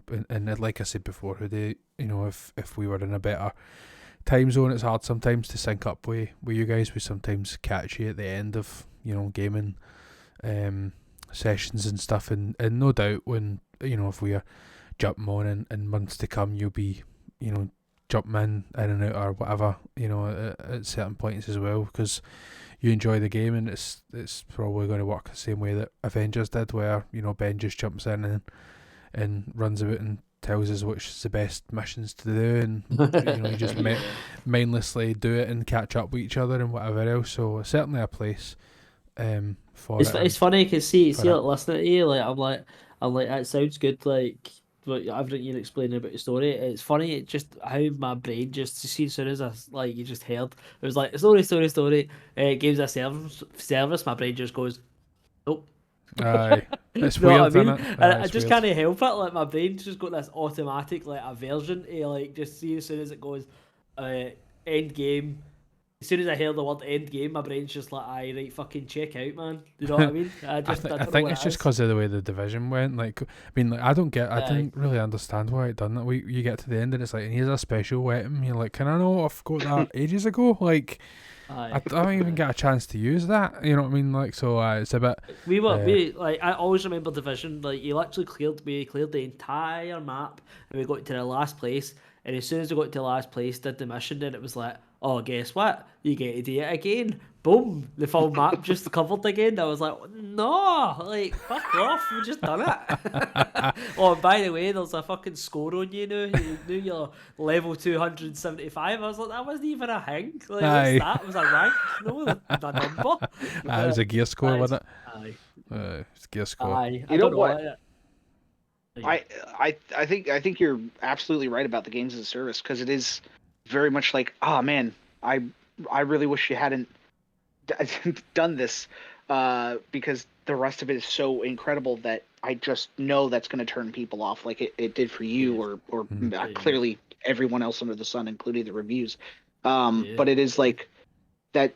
It's such a bummer because it's so great. It's also the best version of a games as a service, besides the next game I'm going to talk about, which I think they've nailed it. But like it, it's one of those things, and I'm going to be Charlie Day at the conspiracy board right now, where tinfoil hat. This is all in my opinion. But again, I don't think this game was originally a games as a service game. I think the Yeah. story is so fucking good and smart, and the cutscenes and the set pieces are so beautiful. Like the animation in this, especially from the facial animation, is incredible. It's some of the best human expression I have seen in any game, where there will be just certain looks or side eyes, or the way the kind of twitch or they'll flare their nostrils. I'm like, oh, it's so detailed and beautiful Yeah. that Yeah. I played this whole game by myself. I did not play with Ben. Ben did the same thing, and Phil did the same thing. I don't think this game should be played with other people until the end of it, which is a weird thing to say because it's the Suicide Squad and there's four of them, but like genuinely it would ruin the experience for me, I know. And I think Phil would agree of this game needs to be focused on as a story. Like the story and how it plays out. If you had three other people in there being like, "Oh, over here, hey, oh, love," you're missing all the dialogue because they're also talking throughout the world. Like Harley and Boomer will talk to each other, and Shark and Deadshot, like they're all interacting as you're running around the world, and there are Yeah. certain things that they say just while you're playing throughout, like the open section, that are so significant to the characters that I'm like, if I was playing with Ben, we would have been talking about like, do you think Thanos had a big dick? And it would have never once like registered what they were saying. I would have talked over this entire Yeah. experience, which is why I have like the conspiracy board of I don't think this was supposed to be games as service, and maybe they, not Rocksteady, but maybe WB saw the market uh uh and was like, hey, can you make one of these? And they pivoted, probably. I don't know. But it certainly is a game that I would recommend if if you guys pick it up, or anybody else, like play it by yourself. play the Yeah. play the story by yourself. Also, there's like no leveling out in like gear pieces, like I said. So usually the guns just drop perfectly at the perfect time, so you're always getting the better gear that you need to take on a foe. And outside of the last two bosses, this game is super fine to get through. Like I didn't have to go do other side stuff for the most Yeah. part until the end of it, where oh no, you're too underpowered to do this. Like they usually just give you the gear that you're going to need, and I was fine. So also you can change the difficulty if you need to, but it yeah, it's such a great story that I think even they decided at the very end to pivot away from marketing this as a games as a service, because they put out like not dev diaries but little videos that they put on their YouTube channel for Rocksteady, and man, it felt like they tried their best to avoid talking about a battle pass or anything like that. It was, Yeah. this is a great story. It's a great story, you guys. It's an awesome story. We have great set pieces. You guys got to play this story. And I was like, yeah, it's going to be what Gary did. They're going to hear games as service and they're not going to play that story. It's like, Yeah. it's Yeah. too bad. That sucks. Damage was done. Yeah, the marketing for this game was not good. So I wish they had better circumstances, because again, if you play as a single player game, you're gonna have a great time. Yeah. Yeah. Yeah. What was your Anyways, other game? so my third game is the most fun I've had since the first game, which is Helldivers 2. I've been playing this game, and let me tell you what. Shout out to Matt Ferguson, Fergie21. He helped me out on this one, and picked it up for me so we could all squat up. And I jumped in to what is the most chaotic, insane, batshit crazy experience you will ever have playing any game. It is so unbelievably, like, you think I'm bad to play with in Fortnite when I set everybody on fire? Imagine what I could do when I can drop an Oppenheimer on you. What happens then? This game is so bombastic and insanely cool in the way that it does everything. Just all of it is cool. And if it's not cool, it's hilarious. There are so many moments in this game where you're firing at a. I'll give like the base level. You're a space marine. It's kind of in the vein of Super Troopers, and it's actually a lot inspired by Super Troopers at this point. But Starship Troopers. Starship Troopers. Sorry, my bad. Super Troopers also a good movie. Also a good movie. Thanks for calling me out, Gary. But you drop into this planet and you got to take out these alien bugs, and you got to do it fast. You have a time limit. Sometimes it's 10 minutes, sometimes it's 30 minutes, but you got to get it done. And you have like a limited number of lives until they kick in like a cooldown. So then you have to wait like 2 minutes before you can bring anybody back or whatever. So it's really fun, and you have to think that through. But it is also, oh, I'm shooting at this alien. Ben, watch out. Boom, he walks in front of me and I blow off his head. What now? Because this game has friendly fire. And let me tell you what, it's not friendly and there's a lot of fire. It's it's great. It's so much fun to just have like that oh shit moment when you call in a stratagem, which is like a special ability kind of thing. And you have to input it kind of like a fighting game, like up, down, down, left, right, left, right. And just a giant fucking bomb drops from the goddamn galaxy on these bugs and goes boom. And then you have like the aftershock of it, or like a laser will come down and swoop through the world and like just buzz people around, and you're throwing grenades and you're like, I threw a grenade to the left, and the person panics, and then you walk into the grenade because you're so panicked because there's 20 bugs following you, but also your friend is telling you that he just dropped a stratagem to your left, and it turns out that he lied and he threw it right on your head instead because he thought it would be funny, and that's not me. I would never do that. So it's a lot of that. It's so unbelievably polished in a way that I jumped into that world not expecting anything but like a good time, and walked away going, fuck, they have nailed games as a service. Like, this is the best version of that I have. It's not loot based at all, so you're not getting anything, so it's not that level of it. It is more on the end of a Fortnite. So there's a battle pass that comes with the game, and there's tons and tons of items in there, from boosters to guns to whatever have you. And none of it's really pay to win. All of the guns work in different ways, but none of the guns are like, that's the gun that you need. So it doesn't feel like that. Quite a lot, actually. Seen a lot of reviews saying it's pay to win, then a lot of people saying it's definitely no pay to win. Like, yeah, that to me is an insane take, to be like, this is pay to win, because there is no gun that is like going to make you win anything, because it's not PvP. So what are you paying to win? The bugs? You're killing the bugs are losing. They didn't get the good guns. Like, what's the pay to win? Secondly, all currency to buy the premium battle pass can be earned in the game. So you don't even need to pay for anything. I didn't pay, so I got the premium battle pass, and there's an incendiary shotgun in there. And let me tell you what, it's very fun setting Ben on fire. There's a ton of gameplay like that, and the stories that you come out of like, I was carrying a missile to one of the objectives, and you walk like really slowly. Ben walked up behind me and just punched me in the back of the head, and I just slightly fell over against a wall and then dropped. And then he picked up the missile and ran ahead, and then Matt shot him. So it's like it's just like this endless domino effect of us being more and more insane to each other. But it's always fun, and like, if you lose, it's no big deal. You walk away with something. Like, you get XP or medallions or whatever have you.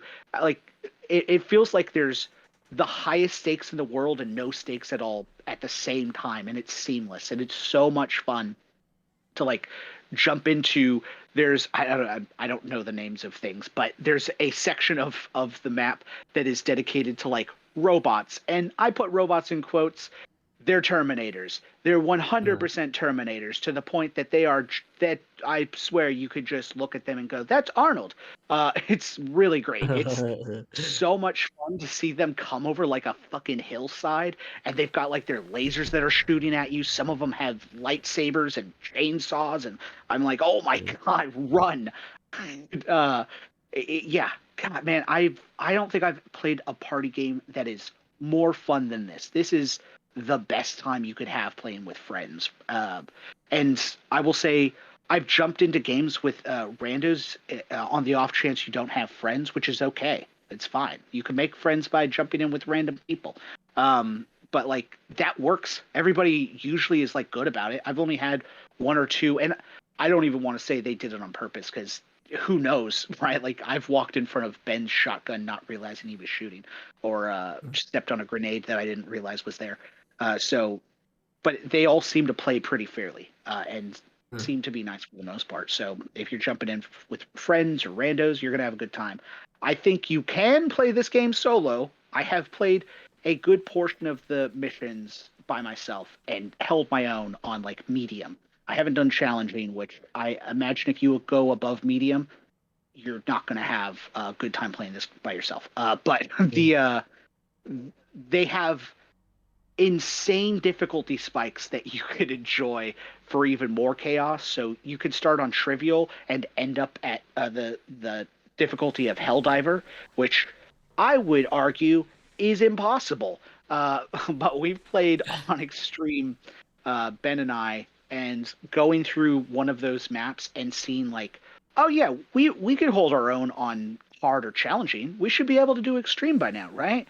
And you see just like a massive 40-foot tall fucking bug come over the ridge, and it's stomping and the ground actually shakes, and you're like, oh my god. You're like, how do we even take this thing out? It's like fighting Godzilla. What are we doing?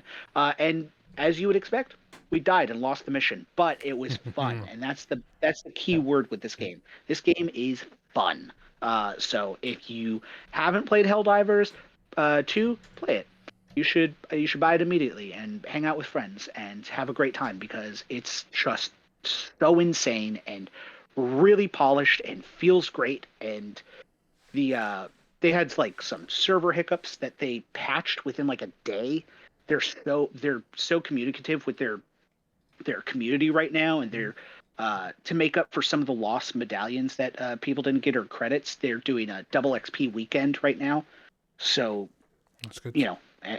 Yeah, it seems like by all accounts, this game is great, but then also has a great team behind it to hopefully keep this thriving for years to come, because this is one that I'm excited to jump in when they're like, yeah, here's, a planet with xenomorphs. Like, okay, xenomorphs in quotes, because illegal. But it's, yeah, this game's great, man.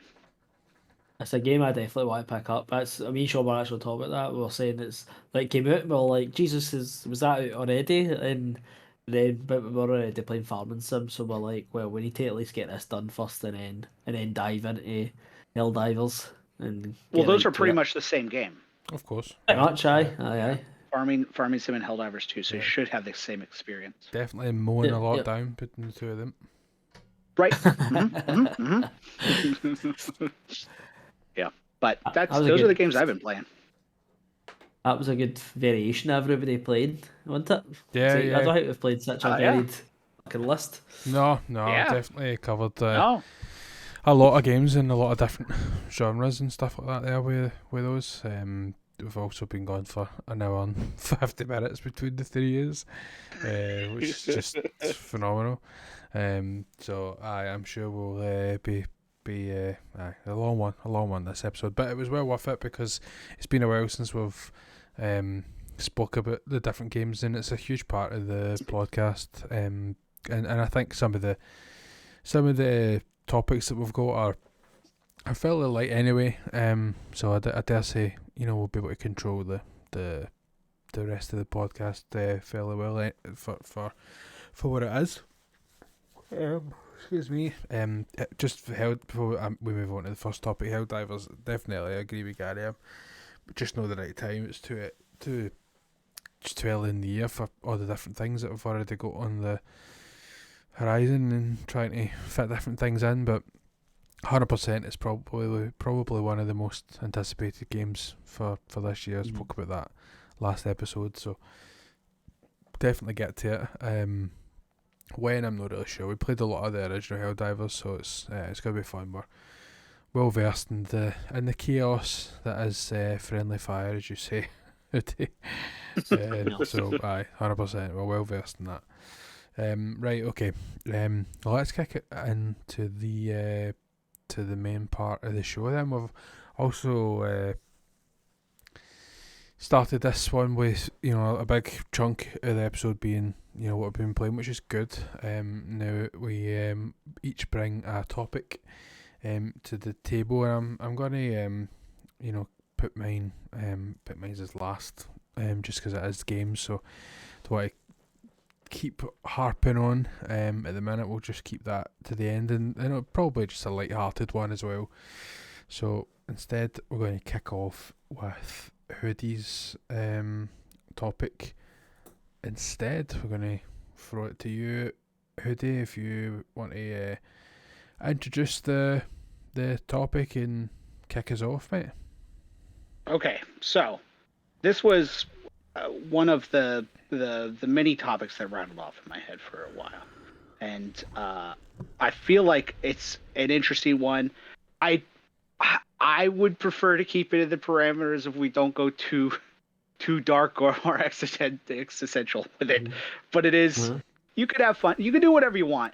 But my topic is, if you could travel back in time and change something that would impact your life or the world, which would you do and what would it be? And you know what? When I was thinking about that, I thought, obviously, you go back, you kill baby Hitler. Everybody knows this. We get it. So let's just all agree we all went back and we killed baby Hitler. Now, what's the second thing you would do if you could change the world or change life for yourself? Again, one or the other, not both. But how would you be a hero or would you be a selfish prick? That's really the question. Anyways, why don't you start us off, Gary? So I don't know. I went a wee bit deeper with this one. I went more personal, I suppose, if you want to say. So the boring answer was, I feel like it's too much power for anybody to have. I don't think, for everything I've got in my life right now, I would go back and change anything, because I'd be scared of the butterfly effect, that if I changed something would change. You know what I mean? But that's a boring answer. So my real answer is, again, it's actually quite deep, but I would love to have went back to when I was younger, like high school, let's say, and just told my younger self how much education, like how to value it, and like what's right and what's wrong today. Because see, in high school, by later high school, I was just like, get me fucking out of here. Wasn't interested. I just couldn't be asked. I was like, education's not for me. I'm going to go get an apprenticeship and I'm going to go and get money and blah blah blah blah blah. And I feel like I've done myself such a disservice. But it's hard, because when you're that age, you don't realize how much education actually is key to life and make your life much easier. If I just screwed my head on a wee bit more and just actually did some work, see, when you look back, it wasn't even hard as well. It's stuff that you could easily just did a wee extra bit, a wee extra hour here, a wee extra hour there, and you're just, your grades would have just went right up. But for me, that's one thing I really wish I could do. I don't know how much it would change my life, but it's just, I feel like for that, I gave myself a harder start in life for not even trying. And I didn't get terrible grades, don't get me wrong. It's not like I walked out of school with nothing. Like, they were very medium. Some couple of them high, but most of them are medium. And I just know in my mind now that I just could have done much, much better. I went to college after I did I was 3 years into my apprenticeship, and then I decided, fuck it, this wasn't for me anymore. I don't want to do this for the rest of my life. I went to college, and even that 1 year I did in college, every class I got like the highest grades in every single one of them. even the class I did like, which was psychology, I got a 95 or something like that, like percent in my work and stuff like that. So I just knew like I had this ability to actually do work when I actually wanted to do it. And I just like, see if I could have just told myself 3, 4 years ago, like, just give yourself a kick up the arse now. But too stupid and immature and thought I knew the world. So it's a wee bit deep, but that's something that I would change. I would I think I would like to change. I think that's a great answer. I think the betterment of oneself is also the betterment of others around them. So it's like inadvertently you're changing the world and yourself. And when I say the world, I mean within our own bubble of radius, like that is enough change for the world as a whole Yep. to help somebody else around you. But I think that's a great answer. I propose a question to that. Do you feel you know yourself well enough? And this is more of a fun question. Would you listen to yourself? No, I wouldn't. Well, No, I would no, be fucked. probably No, I would no. you That's fucked. No, I that's the wouldn't. only thing. I think if I was thinking of this, I would more think I wouldn't be going back and talking to myself. I would be going back and reliving it. That's the way I thought of this question. It'd be more like Okay. I could go back with this mind into my own body again. It wasn't Yeah, more meet myself. You meet yourself, you back sure. your old self be like, what the fuck happened to your hair? And then that's all you would talk about. It's exactly what I would say. It'd be like your teeth's upside down, mate. You know what? Okay, yeah. That's a good. We don't need to put any like asterisk on it. It is now. You could go back in time as you are now, or you could go Yes. back in time and be your consciousness in your old body. Yeah, either way, Yeah. that's good. I like Yes. that. Yeah, Yeah. but that That's- does help with a lot of like the convoluted aspects of time travel, where you're like, Aye. Aye. now what am I gonna convince myself at 12? I'd probably explode into like fucking bits in the time continuum, you know. Yeah. Can't talk to myself. The I'd paradox just would die. open up. You went back to change the world instead. You destroyed it. Good job. Aye. Aye. I certainly know try to get too bogged down with the if ands and hows and possibles and all that stuff, because it just gets Yeah. it definitely get too much try to like think about it in that sense. Like I took the same approach as you. I scored that one off actually, so why same idea as you with the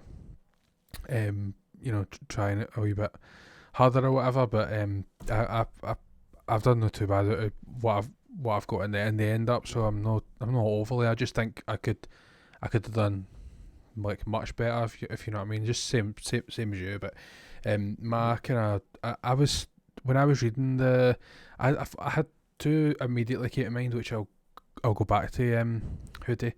If you don't mind me taking my turn, I've just steamrolled my way into that there. But when I seen the change the world thing, I get so bogged down with like what and who would the fuck would listen to me? Do you know what I mean? In that sense, like because you instantly think, as you say today, you instantly think of like, oh well, you go and kill baby Hitler, whatever else, and then you think of the other, major historical disasters and like what the fuck am I supposed to do to try and of course. If you'd a million wishes and the ability to change things, then you would spend infinite amount of time trying to course correct some of the world's worst things that's occurred, of course. So that again, same as the Hitler thing, that goes with it saying. So I couldn't think of something on a world level.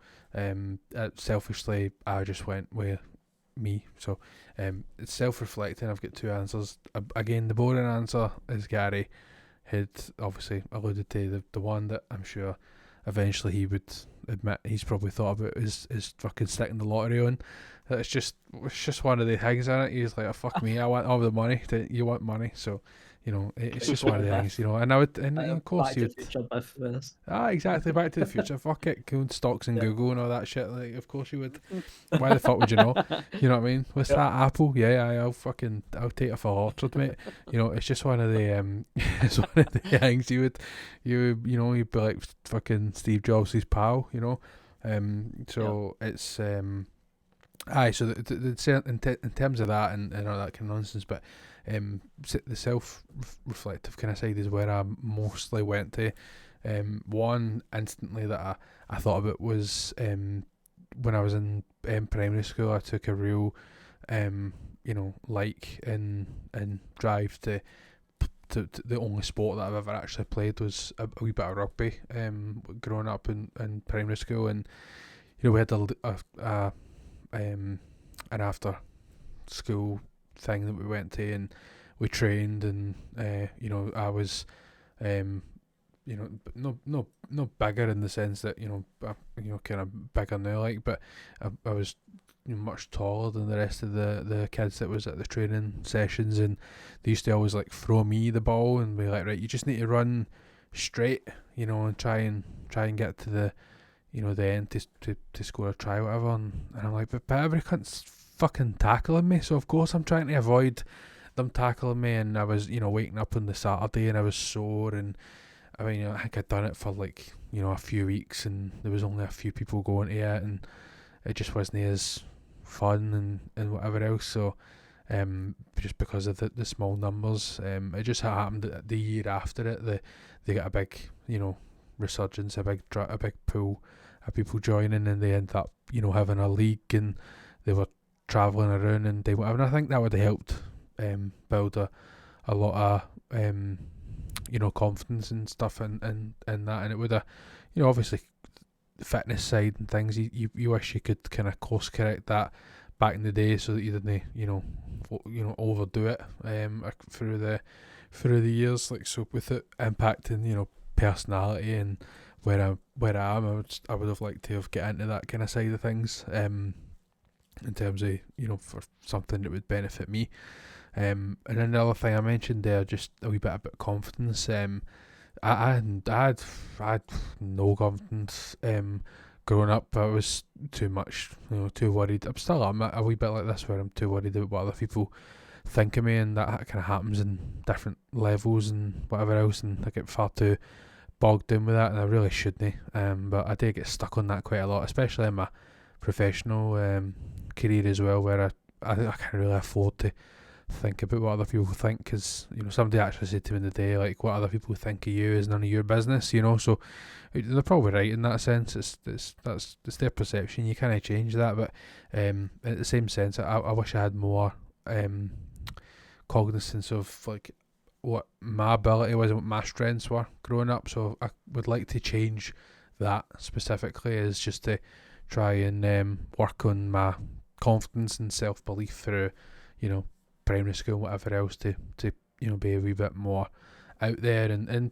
Gary always makes jokes that I'd make friends in an empty house, like that certainly wasn't something that was has been a strength of mine over the years. It's something that I've picked up on and grew and developed, and even this podcasting and spouting nonsense, that has had a huge effect on my professional career as well, and chairing meetings and talking, being able to just off the fly talk about random stuff with people, and just be a wee bit quicker at thinking and whatever else. So one of them kind of helps the other, but certainly I can't imagine how much better things might have been growing up if I'd have just been able to adjust that a wee bit, try and wee bit more confident. So yeah, rugby and confidence, that's the two things. Was my selfish answers, Hoodie. That's what my mind went, mate. You know what? Great answers, because I think that is something that a lot of us younger deal with. But to go back and redo your childhood without all the stress, like what kind of person you become, would similar to Gary, of like, it affects the people around you, but the change in yourself to make yourself better is something that always gets left behind when you're growing up. And so it's a great answer. Really love it. Thank you very much. What about you? Where did your mind kind of go to first when you thought about this one? So originally this question started because I love the the Steve Martin sketch from Saturday Night Live, where it's Christmas and he goes, "If I had unlimited wishes, the first wish would be world peace, or like all, and then the second wish would be all the children of the world gather in hands and sing. And the third wish would be peace on, whatever have you." And then he goes, "And the fourth wish would be unlimited money." And then he goes, "You know what? Actually, I could do more good if I had unlimited money. So what we'll do is we'll put world peace at number 1, unlimited money at number 2." And then he keeps going on and changes it until all of like the world peace and like the children holding hands and all of that is pushed down to the end of the list, and he's replaced it with like at number 1 unlimited money, at number 2 a month-long orgasm. Like it's great. It's a great bit. And that's where I was like, yeah, if I had unlimited wishes, which then turned into time traveling, because I feel like you could affect more in your past than you could affect today. Where if I could go back in time, my thing wouldn't affect me. So I had 2. Now, one of them's going to bum everybody out. Get ready, you guys. Strap in. The first one, I go back in time. I give an almanac to my mom. I say, these are the dates that things are going to happen. Invest in these things. Do it. You don't know me, but you got to trust me on this one, all right? Your life is shit, and it's going to be even more shit if you don't do what I'm saying. Secondly, don't have kids. Oh. I don't exist. Her life gets better. Oh. So that's the dark one. She's a billionaire. I'm dead. So then we go to the second one, which was an adjustment to that one, where I go back in time. I'm not giving her the almanac this time. This time, I'm making pre-investments. I go to an accountant and I say, I'm going to give you $30 million. All you have to do is make these investments on this date and put it in a trust. You put it in there, and you assign it to a kid who isn't born yet. And at this date, you're gonna put it in his name. So then when I turn 18, boom, I get all that money or whatever. But the accountant or whoever have you, he or she or they go and they tell, it's like an assignment essentially, to go tell my mom that this money exists. Okay, there we go. I've made $1 billion instantly. I can now change my life and my mom's life, but I make the investments just right. Because in my scenario, I am going back in time and I'm not keeping my consciousness. This is Back to the Future. So I've gone back in time. We have the $1 billion. In the trust, there are stipulations that I give to myself that only when I'm 18 I can understand. Because you know what? I think I had a very good childhood. Right? I had fun. We went around the world. It was a blast. Adulthood is where it all went downhill. So this is where I give all the tips and tricks to me. Because 18 is where I go, okay, now you have $1 billion, kid. Guess what? This is what's going to go wrong in your life. Fix it before it happens. I go around and I fix all those things. I get all that done. And then I work on world peace. Listen, nobody should be a billionaire. I don't think that's a healthy thing for anyone in the world. It's not good. Nobody needs that much wealth. Give it away. You could help all civilization, right? Okay. Nobody should have this much power. So I take the remainder $900 billion because I've invested in Google and Apple and everything else from the almanac. The accountant did for me. And I take that $1 billion. You know what I do? I invest in the world. And I make the world a better place is the dream. How you do that? Not entirely sure. Not sure. Haven't set that up yet. But the final stage of that is I create my own theme park. Because I went the fun route with this. I didn't go the way you guys went. You guys really meaningful and like I love your answers because they are great. I went with create a theme park. Now my theme park in this universe, I've also stolen IP from somebody else. I've created it. Of course. Disneyland still happened. Good for them, because I need competition. You need competition to thrive and grow. You can't just eliminate a competitor just because you want to be the best. Monopolies don't work for anybody, right? Then cost of demand goes up.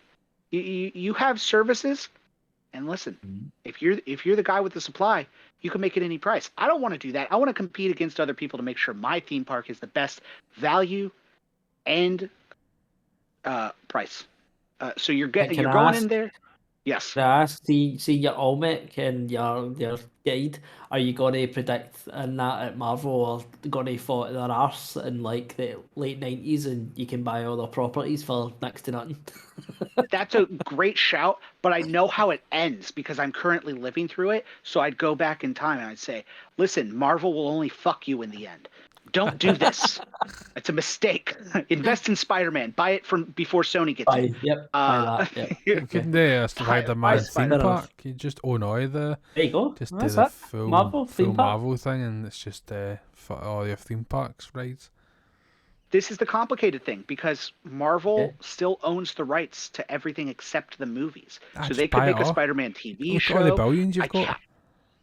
I can't do it. I can't, because that means that I would own Marvel, and that's the last thing I want to do. I've seen what this world has done to my childhood. Yeah. I won't be a part of that. Think about that Disney money though.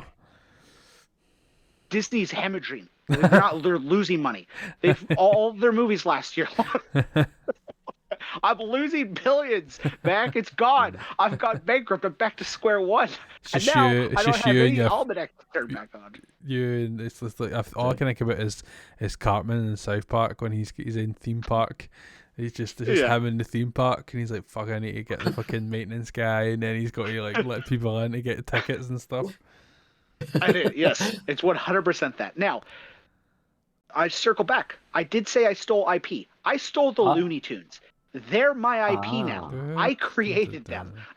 That far. I've gone back. I've gone back.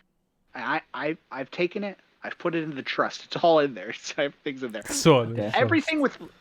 Everything with Looney Tunes still played out the same though. I figured out a way. I was like, you're gonna hire Mel Blanc on a radio show. You're gonna hear him on the radio show, and you're gonna say that's the guy who should be Bugs Bunny, and that's how all that plays out. So it's still an IP. It's major. I figured it out. Don't worry about it. We don't need the details. It's Back to the Future. Can you make sure that Space Jam 2 doesn't come out? Space Jam 2 doesn't come out because Warner Brothers doesn't own Looney Tunes. In fact, Warner Brothers doesn't exist at this point because Warner Brothers sucks. Everything they do is just a bad idea nowadays. So we don't have Warner Brothers. What? Oh, okay. Yeah. Yeah. So what we were playing didn't happen. This episode didn't happen because I went back in time and I stopped Warner Brothers. So I've got the Looney Tunes license. I make Looney Tunes Land, right? We have a better name than that. We call it like Tooниeville or something. And we're like, oh, okay, this is going to be fun. Now, we found that in Florida, theme parks thrive more. But I hate Florida. And listen, all offense to Floridians. Your state sucks, and it shouldn't exist, and there's nothing good about it. But you do have a really good population of people that go to theme parks, so I will make an exception, and I'll put one theme park there, okay? You understand, Florida? But I still don't like you, and that's what really matters. Is there stats to that to say that it's locals that go to Disney more than, like, much more than the rest of the US? Do you know that? No, do you know? Yeah, so I don't know the exact stat, and I won't make that mistake, but it is very much the foot traffic into Florida has higher tourism than, like, if you were comparing Disneyland to Disney World. Disney World is their most successful theme park. So that is why I'm going with Disney World in Florida kind of initiative for Toonieville, where I would love to put it in California. Specifically Anaheim. I love Anaheim. I think it's great. You know what? I'll circle back just in case there's one Floridian. I don't hate you.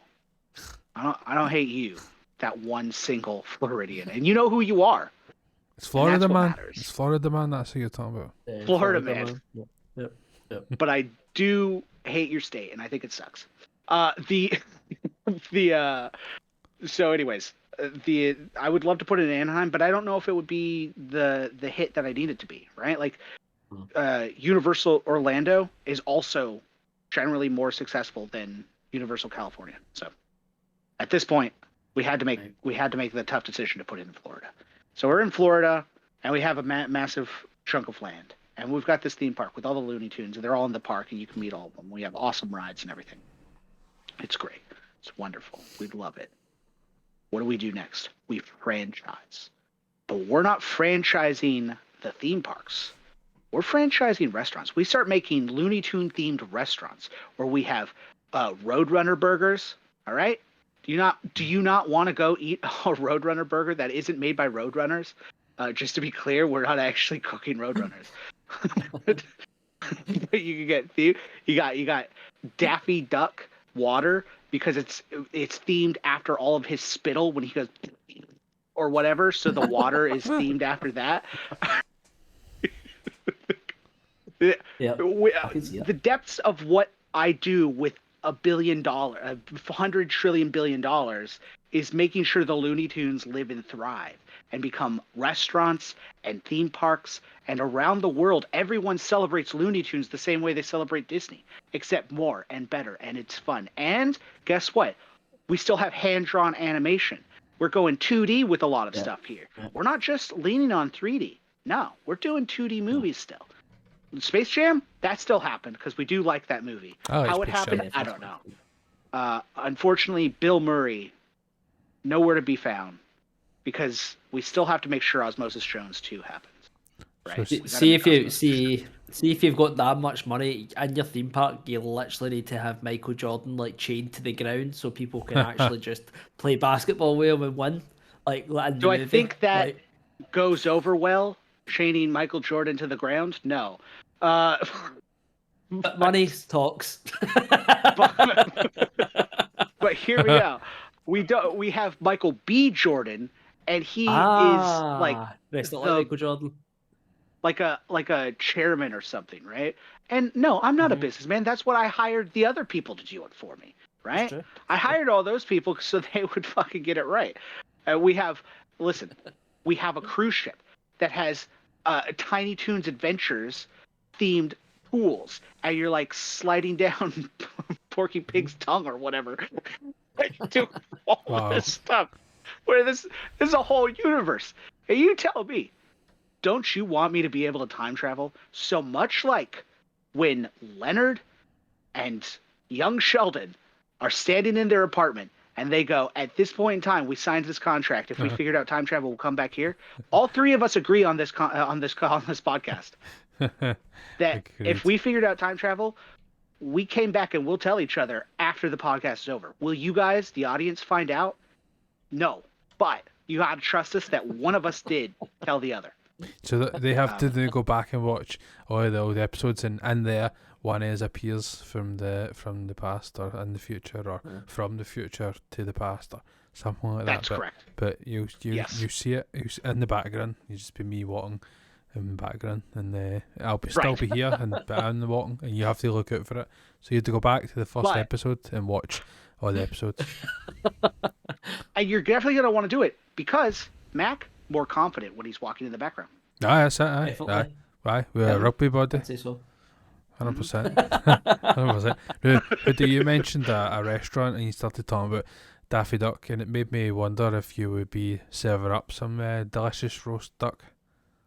I would never do that, and I'll tell you why. Because ducks are the greatest thing that happened to this earth, and you all failed it by eating them. Are you happy? Are you proud of yourself? You know, Duck Hunt, the video game? It's gone. It doesn't exist. It never happened. The N64, or whatever console it was on, gone. Just like spreading like ferocious rumours that ducks can't be eaten. That's just like his main goal. Yeah. Oh, that's like half his war chest goes to that, like a duck campaign. Yeah. Like, it's like... I've actually pulled a Planet of the Apes, and I went back in time and tried to fucking figure out how to make ducks so advanced that they could overrule the earth. It's like a protected species or something. Yeah. They're these animators. It's There's just a bald ducks eagle now. doing all the animating Yeah. and that. Listen, I pay them well though. That's the thing. I pay Aye. animators right, because animators Definitely. got us through a lot of fucking problems, and nobody likes to acknowledge that. But we wouldn't be here today without cartoons. All That's right, it. just That's understand. That's it. 100%. So, anyways, Actually, I went back in time days and I want to made go $1 back million and watch. to buy Looney Tunes. That's what I was about to say. Like, all you maybe want to do is go and find some Looney Tunes and watch it. Hmm? That's what I'm going to do, is find Looney Tunes and just go and watch some Looney Tunes now. That's You got to do it. that's what you've encouraged right me to thing. do. Do you know If you what, with can, this, specifically watch Duck Dodgers. It's great. 10 out of 10. it shows you how even like anxiety driven this conversation's made me, that I think I'd go back in day would cause like World War 3 and possibly 4. Just don't think You know what about I it. mean? Just don't think about You it. know what I mean? Just don't think about it. It's not that deep. No, I went back in time. I stopped all the wars too. Don't worry about Exactly. it. Just I like did that. everything. Yeah. Just as easy as that. I bought Looney Tunes. It saved the world. You guys don't understand the impact Huh? Looney Tunes ended up having. 100%. World peace was because of Looney Tunes. Yeah. That was good. I enjoyed that, Hoodie. Thanks, man. I had fun. Aye, that was really good. I really enjoyed that. Is Yeah. that you happy? Hoodie, do you have anything else to add? Gary, do you have anything else to add? Are you quite happy? You want to move on so you don't have a meltdown? Before we cause something to happen. Aye. You ever seen the Butterfly Effect film? I have. That It's movie's good. great. It's really good. You watch Good the film, alternate good ending? film. Oh yes. I don't know what the alt Oh. ending is, or what the real ending Fucked is. up. Aye, the real ending's quite fucked up, I know. So Hoodie, I'm glad that you kept going with that, because I was going to change mine to I was going to come back and hunt future Hoodie for killing his myself. So we're going to need to go with a Terminator situation here. It's a fucking time spiral. then it's me coming back in time to hunt you for hunting me. Aye. Yeah. Just It's constant. Looper. Yeah. Yeah. What a film. It's a great Concept, movie. poor film. Concept, Honestly, poor film. yeah. That's what I'm saying. Yeah. We'd go back and make that movie. Also, one more thing. I went back in time. Sunset Overdrive 2 is coming out this year, so that's pretty exciting. Hey, that's I'm good. really excited. Anyway, Yeah. funny when you talked about the IP, I actually thought it was going to be like a Sunset Overdrive like theme park. I thought that's where you were going to go with, like something like that. That's what I thought you were going to, but you made me the tunes. Thank you. Right, so topic 2, thrown over to me. So I went kind of through a wee X-Men phase. I was playing Midnight Suns, which has a few X-Men in it. And then I decided, do you know what? I've not watched the movies in a good while. So I decided I'm going to go through a full watch-a-thon of the X-Men movies. Started obviously with the kind of 90s ones. Went through, did them. Then did the Wolverine like tie-in movies, the Wolverine and Wolverine Origins, and then started with the fuck knows what you call it, future, past, and all that kind of stuff. So I went through them all. Only one I've not watched is Logan yet. I'm leaving best for last, and I've just not got to it. So that kind of got me thinking. I was like, what happens if we wake up and feel our mutant powers taking over? The Vault Dwellers and X-Men. What powers would you want? And do you think it would turn you good or bad? Or grey, I would say. You can be grey. So for me, for example, I was like, do you know what? I'd love to be Wolverine. And I was watching the films. This was what my thought was at the start. I was like, of course, Wolverine. Who wouldn't want to be invulnerable? But seeing me I watched the films and played Midnight Suns, I was like, there's such a sadness in Wolverine. And like this invulnerability, and just never dies, but watches everybody he loves die. And I was like, that's like a very kind of like heavy price to pay to live that kind of life. And I know that's quite dark, but it is, So I thought, no, I wouldn't want to live forever. So I wouldn't want to be Wolverine, although he's cool as fuck. So the other person I thought I'd like to be is Nightcrawler. Because I think, although I wouldn't want to be blue, but his power, I would love his power just to be like, oh, I can see somewhere, I'll go there. What a power that would be! Like anywhere you want to go in the world, boom, think about it, you're away. See you later.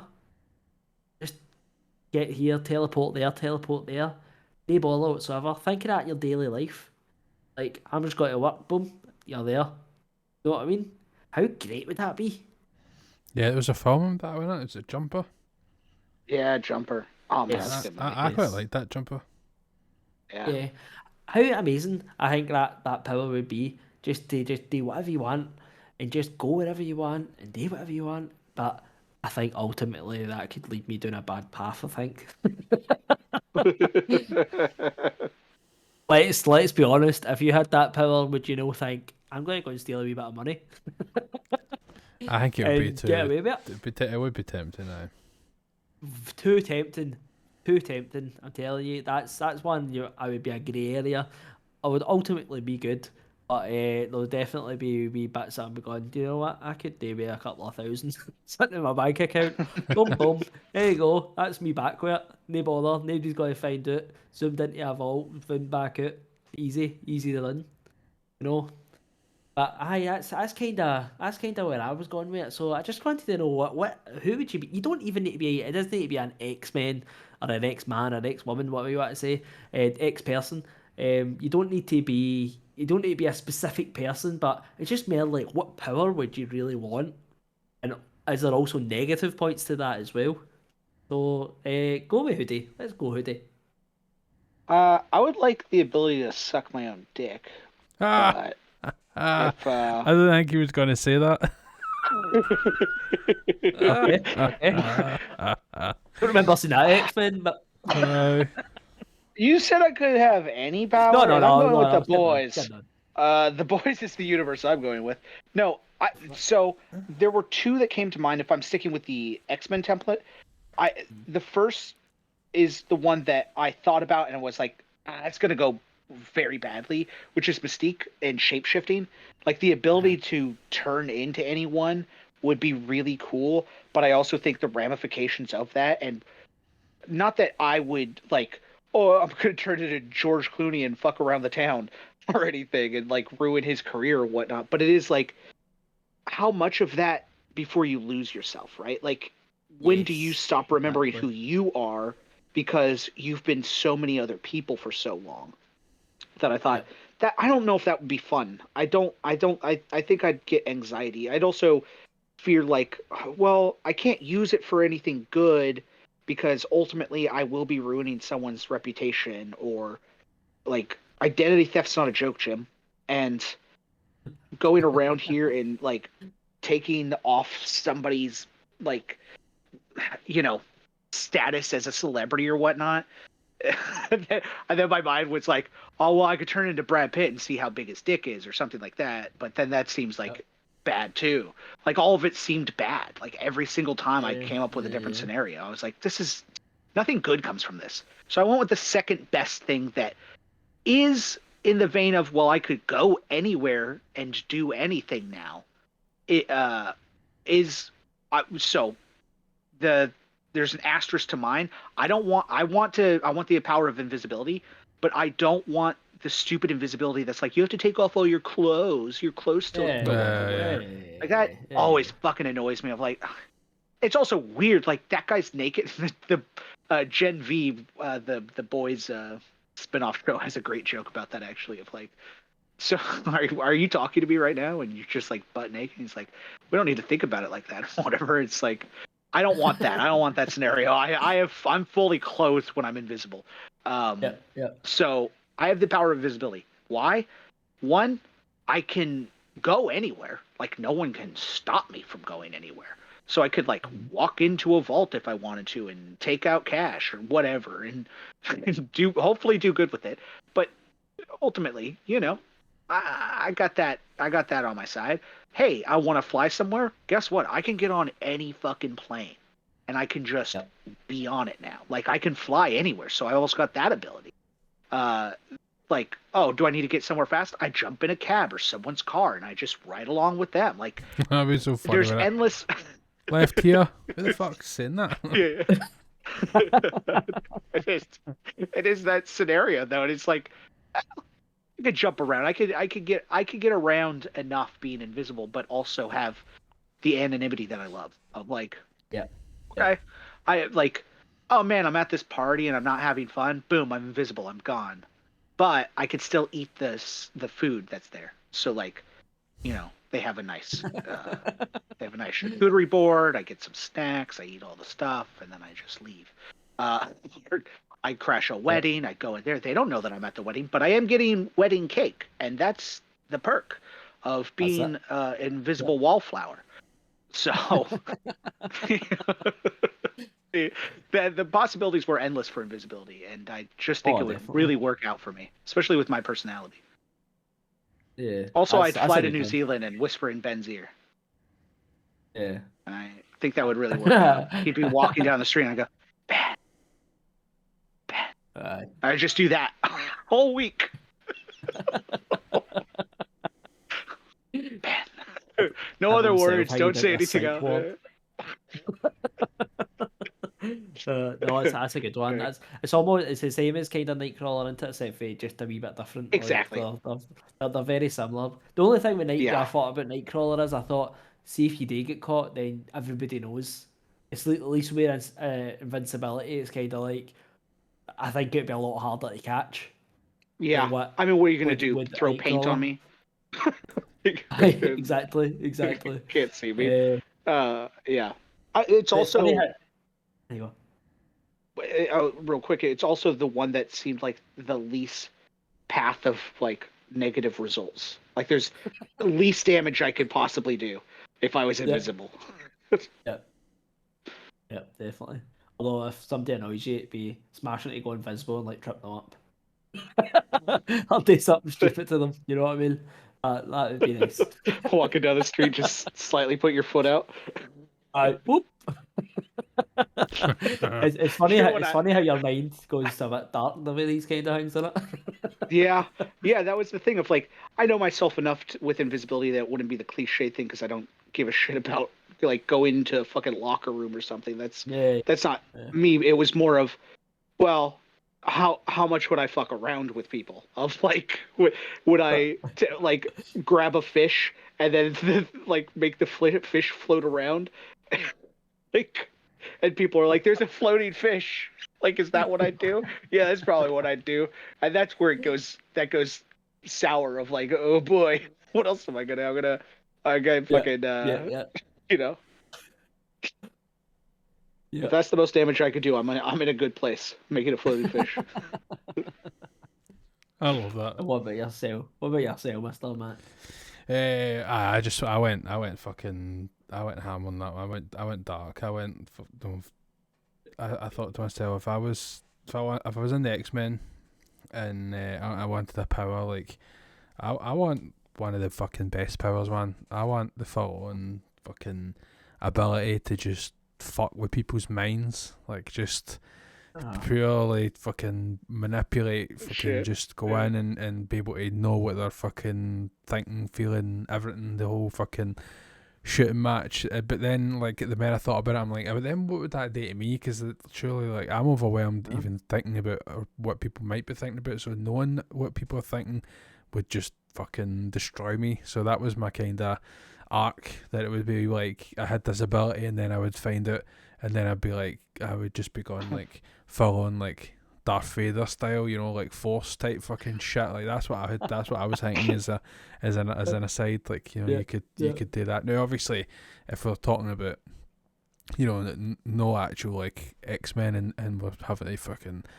good guy bad guy fighting shit, like just general life thing, like the Force is something that came to mind as taken away from the X-Men thing, like just like ability wise, like I am fucking lazy at heart, man. If I can sit but still make the dinner, like, do you know what I mean? Like just moving all my utensils and not having to fucking move a muscle. Like, sure, I'll be even 10 times the size I am now, but you know, maybe the fucking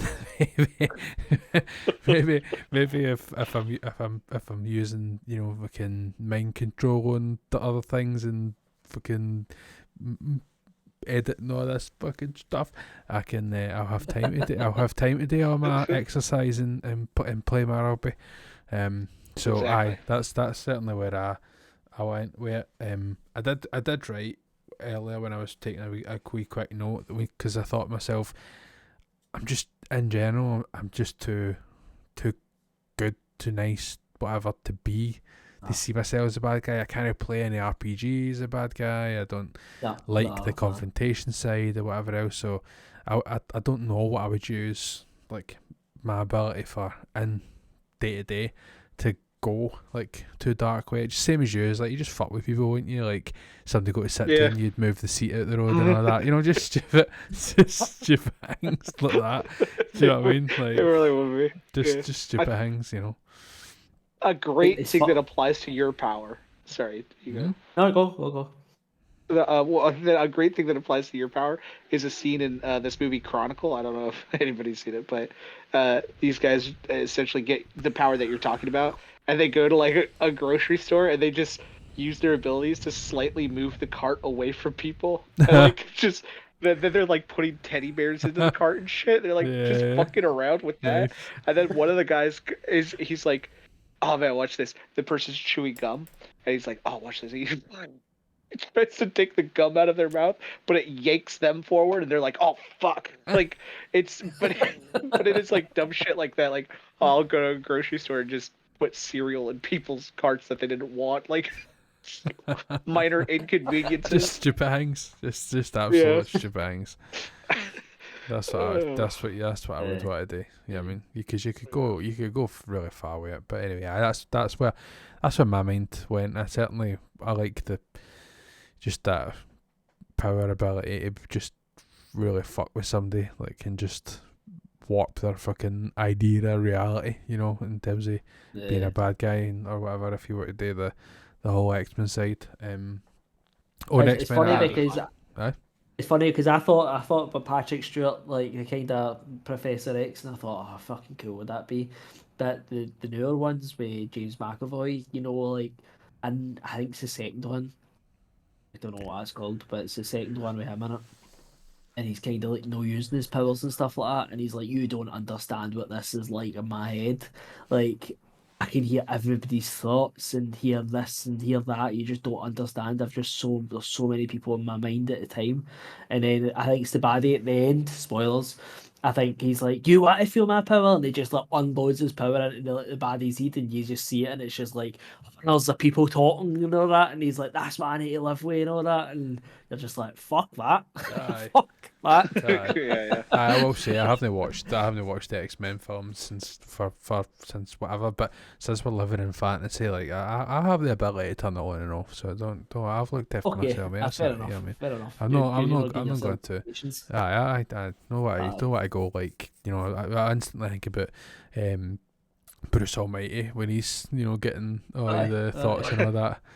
I might watch that film soon, because that was really good. He's like, I just, instead of being able to hear them, just put it into my inbox. It's just got, I mean, he's just got these noises. I certainly couldn't. I can't even genuinely can't have you know, again, just to talk about like meetings and stuff. Like, see if I'm on a call or there's guys that are on like a site and it's really, really busy. Like, there's people on calls behind them. So when they like unmute themselves to talk, like, I mute them, because like no, I don't mute them when they're trying to talk, but if they're waiting to talk, like, I'll mute them and be like, look, I can't even like think, I can't follow my own train of thought if like there's other noise or other things going on. So I would certainly, if somebody was like, right, you can have it, but this is what it's going to be like, I'd be like, Joe, just fucking keep it. I'll let everybody else have a power. I'll just stay as normal. There's a catch to all of these things here. I'm not playing. There is. So, aye, definitely, that would be me. Yeah.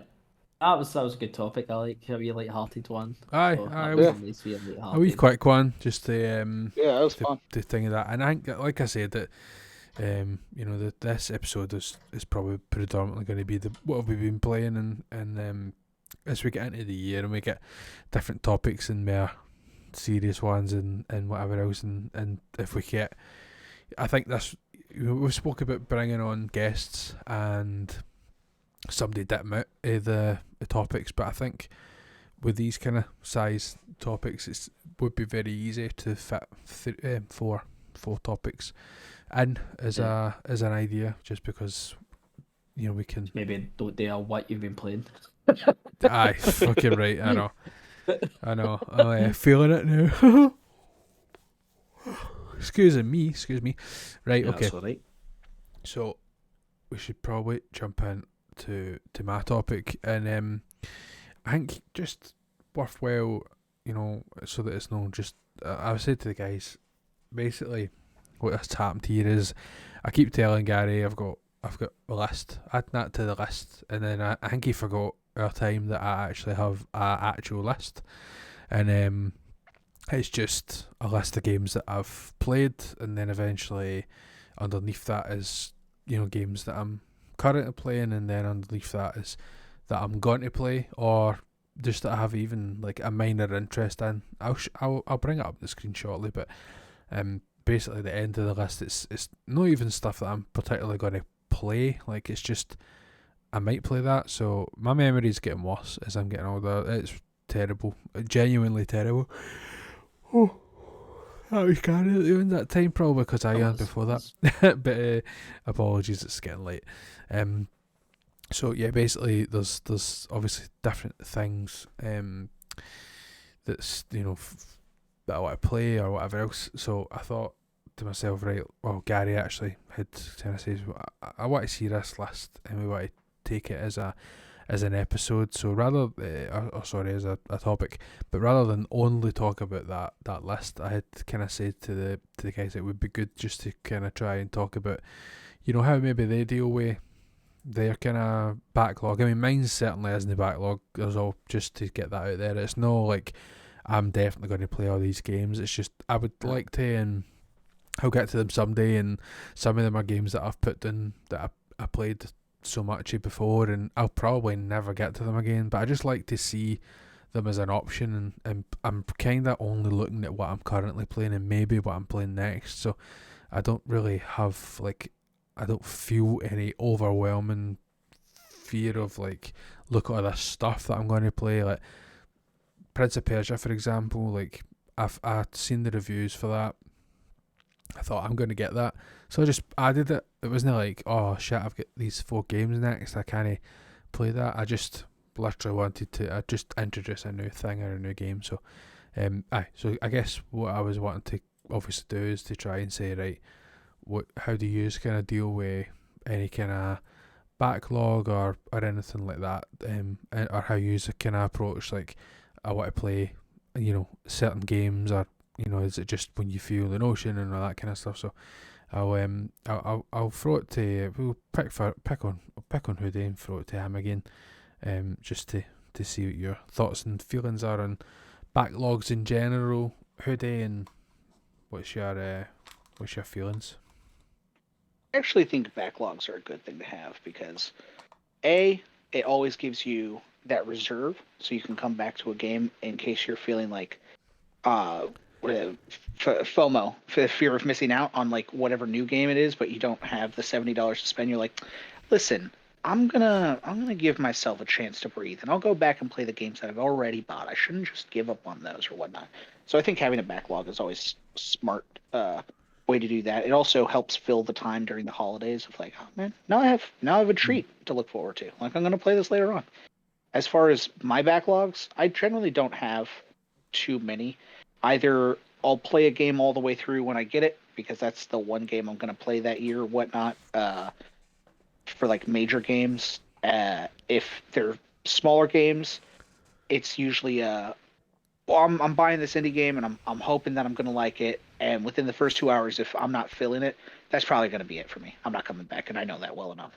But like, I try to keep the games that I was like, oh, I really like this. I try to be like, let's finish this, but I'll get into ruts of I'm not feeling like playing a game right now.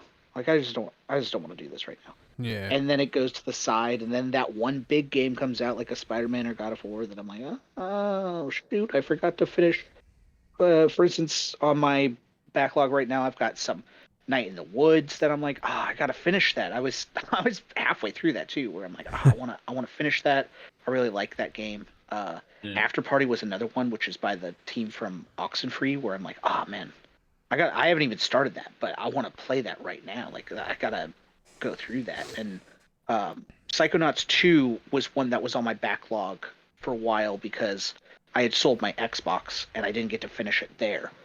So I bought it over the holiday on PlayStation. Oh, nice. So I'm gonna play through all that again. But then the thing that's essentially gatekeeping me from jumping into that is, well, I've already played all of this, and I'm gonna have to do it all again. I know that But feeling. I do love Double Fine, and I think I'll be doubly fine to do it. But, but yeah, I think backlogs are also kind of like I don't know, in a weird way to kind of justify it in my head. I'm like, well, I supported those devs. Like, even if I don't finish it, they got something out of it, and I'm pretty sure they'd prefer if I beat the game or at least played it.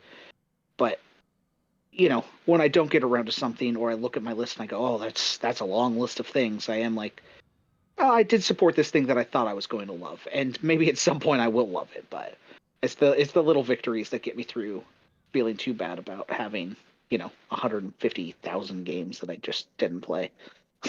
Yeah. That's fair. What about yourselves? That's fair. What about yourself, Gary? I kind of the same with backlogs. I don't have a major backlog. I'm kind of more the same as yourself, Hoodie. Like I just kind of, even if I buy a game and I know like 2-3 hours in it, like for Sporting for example, like I just know that game's no for me. Like playing it and I'm just like, nah man, if I'm not vibing with it, the 2 hours in, 2-3 hours in, then I'm just not vibing at all.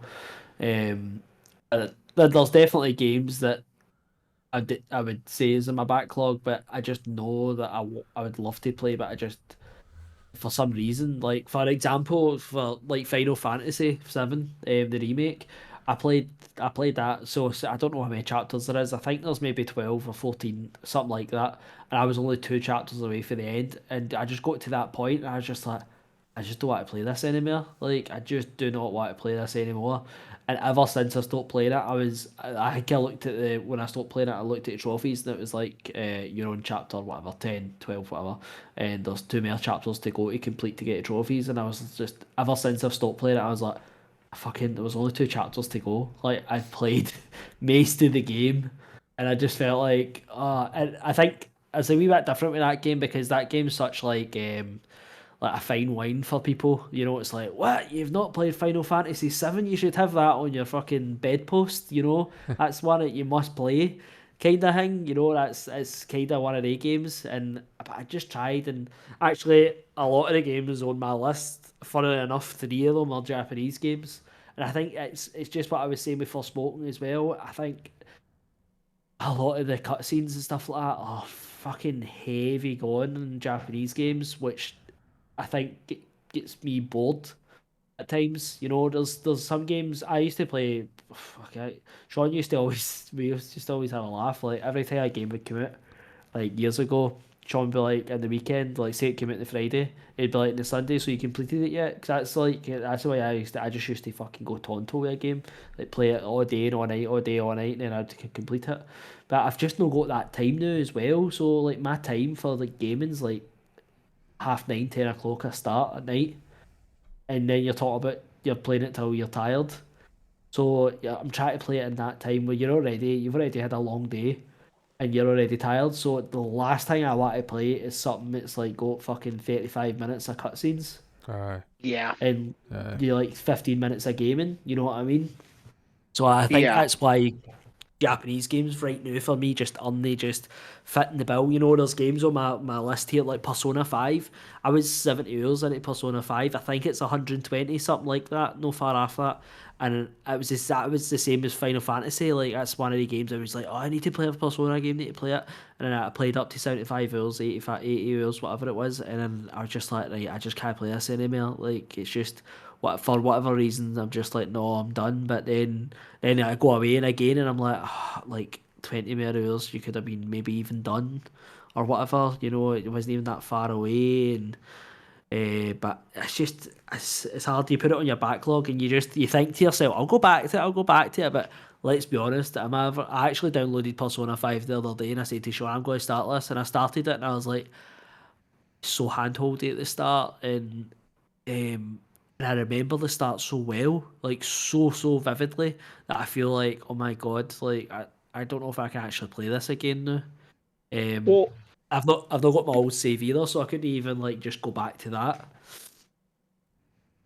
Well, I think you've hit something for me as well. Of like, now when I'm buying a game, in the back of my head, I'm like, let's check the runtime. Like, how many hours are being put into this game that I'm going to have to invest? Because it is the drop off of like, if I don't feel like I'm making progress in something, or I'm at a slowed momentum and the pacing's off, I will drop off, and it'll hurt even more. Of like, because I think, a perfect example of something I've talked today of Alan Wake 2.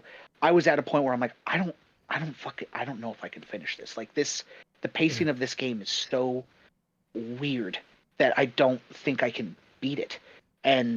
But then it's also the guilt factor now with games, because they are so fucking expensive. Like, $70 I've spent. I don't get that back. So I now have to push through on a lot of these games. So when I am buying something, like when I heard Suicide Squad was 10 hours, I was like, perfect, because at least I know I could get 48 hours like I did out of it if I want to play the end game stuff, but I know I'm going to beat that story, and that's all I care about. The same way like Spider-Man, 17 hours. Good. Do that. Yeah. I love that, because I did beat that, and I did it over one weekend, and it was fun. There are other factors that are pulling into the universe of gaming now, especially if you're online. It's like, well, now I have to beat this game quickly because people are spoiling it, which always sucks. But it's like, if it falls into your backlog, then you're dancing around that forever. So it's now I'm picking and choosing like what really matters. Like, okay, I would like to beat Psychonauts 2 right now, but everybody's spoiling God of War Ragnarok, so I better beat that first. So then things do shift to your backlog or whatever. I also have like a bit of, outside of the time constraints, a backlog of platinums. I don't know if you guys have those, but I'll have the games that I'm like, oh, I'm only 1 or 2 trophies off. I'll go back to that. Like, Lego Batman is one of those ones that I'm like, I have 1 trophy left to get in that game, and I'm like, yeah, I'll go back to that. Yeah, I'll go get that platinum. And that usually is where my list falls. Of like, I look at my XMB on my PlayStation, I'm like, man, I could delete Alan Wake 2, but I only have 5 trophies left. Like, I'll just keep it there. Yeah. And they sit there forever, because in my head, I'm going to get that platinum. Aye. Yeah. I've done that once or twice with different things. That's the only good thing about not being a trophy hunter. I don't feel that, but I could definitely see that coming in. It's funny, you see what you said there about like $70 kind of thing, and I think that's something that COVID kind of helped me with. Like, during COVID, I got such a backlog of games, that it wasn't even till I've just played Spider-Man 2 last month. In fact, it came out 6 months ago maybe. And that's been what I've been like since COVID. It's just been catching up with games. And I don't even call that a backlog, because I'm just not ready for it yet. So that's been quite a good thing for me, because every time that I'm actually interested in a game, I'm not usually buying it full price anymore. Which then I don't get the guilt. Which I don't get the guilt, because then I'm like for smoking, for example, that was like fucking £5 or £6, like so small amount of money, and it's like, what, 2 hours, and I'm like, no, check out. You know what I mean? Like, I'm no buyer's remorse, because I'm just like, oh well, doesn't it matter? See if I'd have spent £70 on that, I'd have been like, no, you're fucking playing at least 10 hours of this to see if you like it. Like, you're not just gonna get up like that. But so That's a great advantage. I've got a couple of games. I've got a couple of games on my list. So Persona 5 is, as I said, that's a backlog game. I'll probably never fucking get back to it. Final Fantasy was the other one, which I mentioned as well. Yakuza Like a Dragon. That's one that I want to play, and it's one that people always say like is an amazing game and stuff like that. And I loved Yakuza 0 to 6. I didn't really like Judgment. Now I played Judgment 2. But Yakuza Like a Dragon is one that people like rate so highly, and it's actually really different to the other Yakuza games because it's tactics and stuff like that. It's more a tactics game. So I don't know why I'm holding off on it. I think I played Judgment and I thought, oh, Judgment isn't really fucking clicked with me. So then that just kind of put me off playing Yakuza again. I don't know. It's just one of them. And another game is Disco Elysium. Disco Elysium was a game that I bought purely for it was the ratings I seen, and I kind of watched a few videos, and I was like, do you know I could play something like that? I was at the time I was watching it, I was like, I'm in the mood for that, and I think it was on sale, and I was like, fuck it, just buy it and I'll play it later. And then I tried to play it at a time where I wasn't actually. It was one of the. I was like, oh, I've got a spare whatever, I'll put it on. And when I put it on, I was like, wow, this is like pure fucking narrative heavy, which I wasn't really prepared for at that time. You know, I just wanted maybe like say like FIFA or something. I just wanted something that I could pop on and off. And I was like, this game isn't this. This is a game that I need to sit and watch and read and be like actually clicked on and watching. So I thought that's one I'm going to play in time when I've actually got the time for it.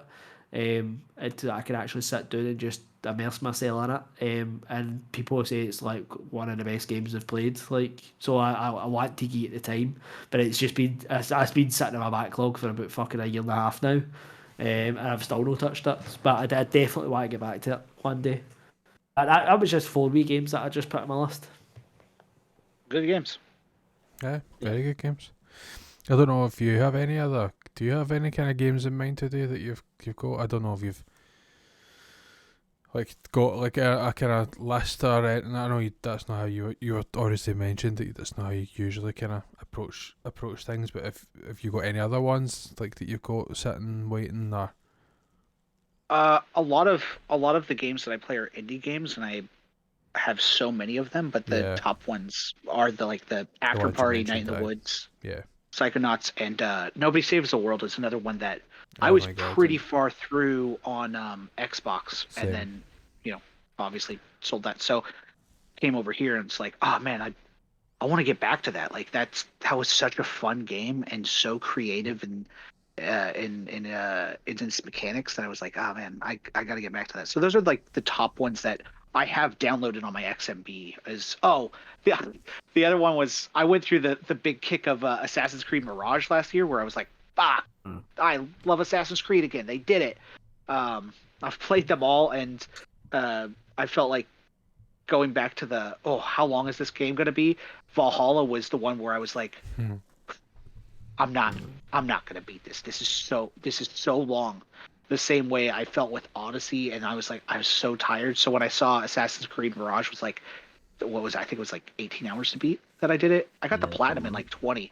But it was like, oh man, that feels really good. I want to play another Assassin's Creed. So I jumped into Syndicate, and I was like, oh, this game's great. And I put in maybe 10 hours. I fell off because I don't know what. I'm like a dog looking at a squirrel. Like I'll just get distracted by something with video games, and I'm like, I don't even remember why I fell off. But I want to get back to that. And then I also started Unity because I was like, I'm the Assassin's Creed guy again. Let's go! I'm so excited. I put like 7 hours into Unity, and I'm like, what am I doing? I'm not going to be able to beat both of these games. Pick one. So I chose Unity, and I still haven't beaten that one. I'm like, those are two that are on my XMB right now that I'm like, that was class. Am I ever going to? I don't know. I like that. I mean, I've beaten Unity before, so I don't know why I even want to beat it again. I loved it. It's great. Unity has some of the best parkour in Assassin's Creed. I always thought the parkour was it was like the pinnacle of the parkour in it, and then they kind of went backwards. for a wee while. Oh, dude, it feels like Unity was like some weird peak for them. I know they had a lot of bugs at the start. I played it much later on once it was like Me too. patched. When I played through it and beat it the first time, but God, it's the prettiest of the Assassin's Creed. I venture to say it's the prettiest Ubisoft game they've ever made. Where the assets in the world and the environments and the clothing and the texture on the clothing are so impeccable and beautiful and like detailed. I am constantly baffled by like the animation of the cutscenes. I'm like, fucking, I played Assassin's Creed Mirage, and that came out last year. That looks nowhere near as good, and that was built for the PS5. Like, I don't even understand what happened, because the same thing with like the gameplay. Like, it plays the best of all of them, like you said. What happened? Why did we go backwards? Not to say that the rest of them aren't good, but it is like that was a golden standard, and you guys never went back to that for some reason. I don't know why. Yeah. That's great though. Sorry, Sean. Shout out Arno. You got sideways in your topic here. Yeah, this is what it's about. This is what I said. Like, I wouldn't want it to be like that. We just only look at this list. I mean, I was kind of thinking when I was writing some notes earlier when we were doing what we've been playing.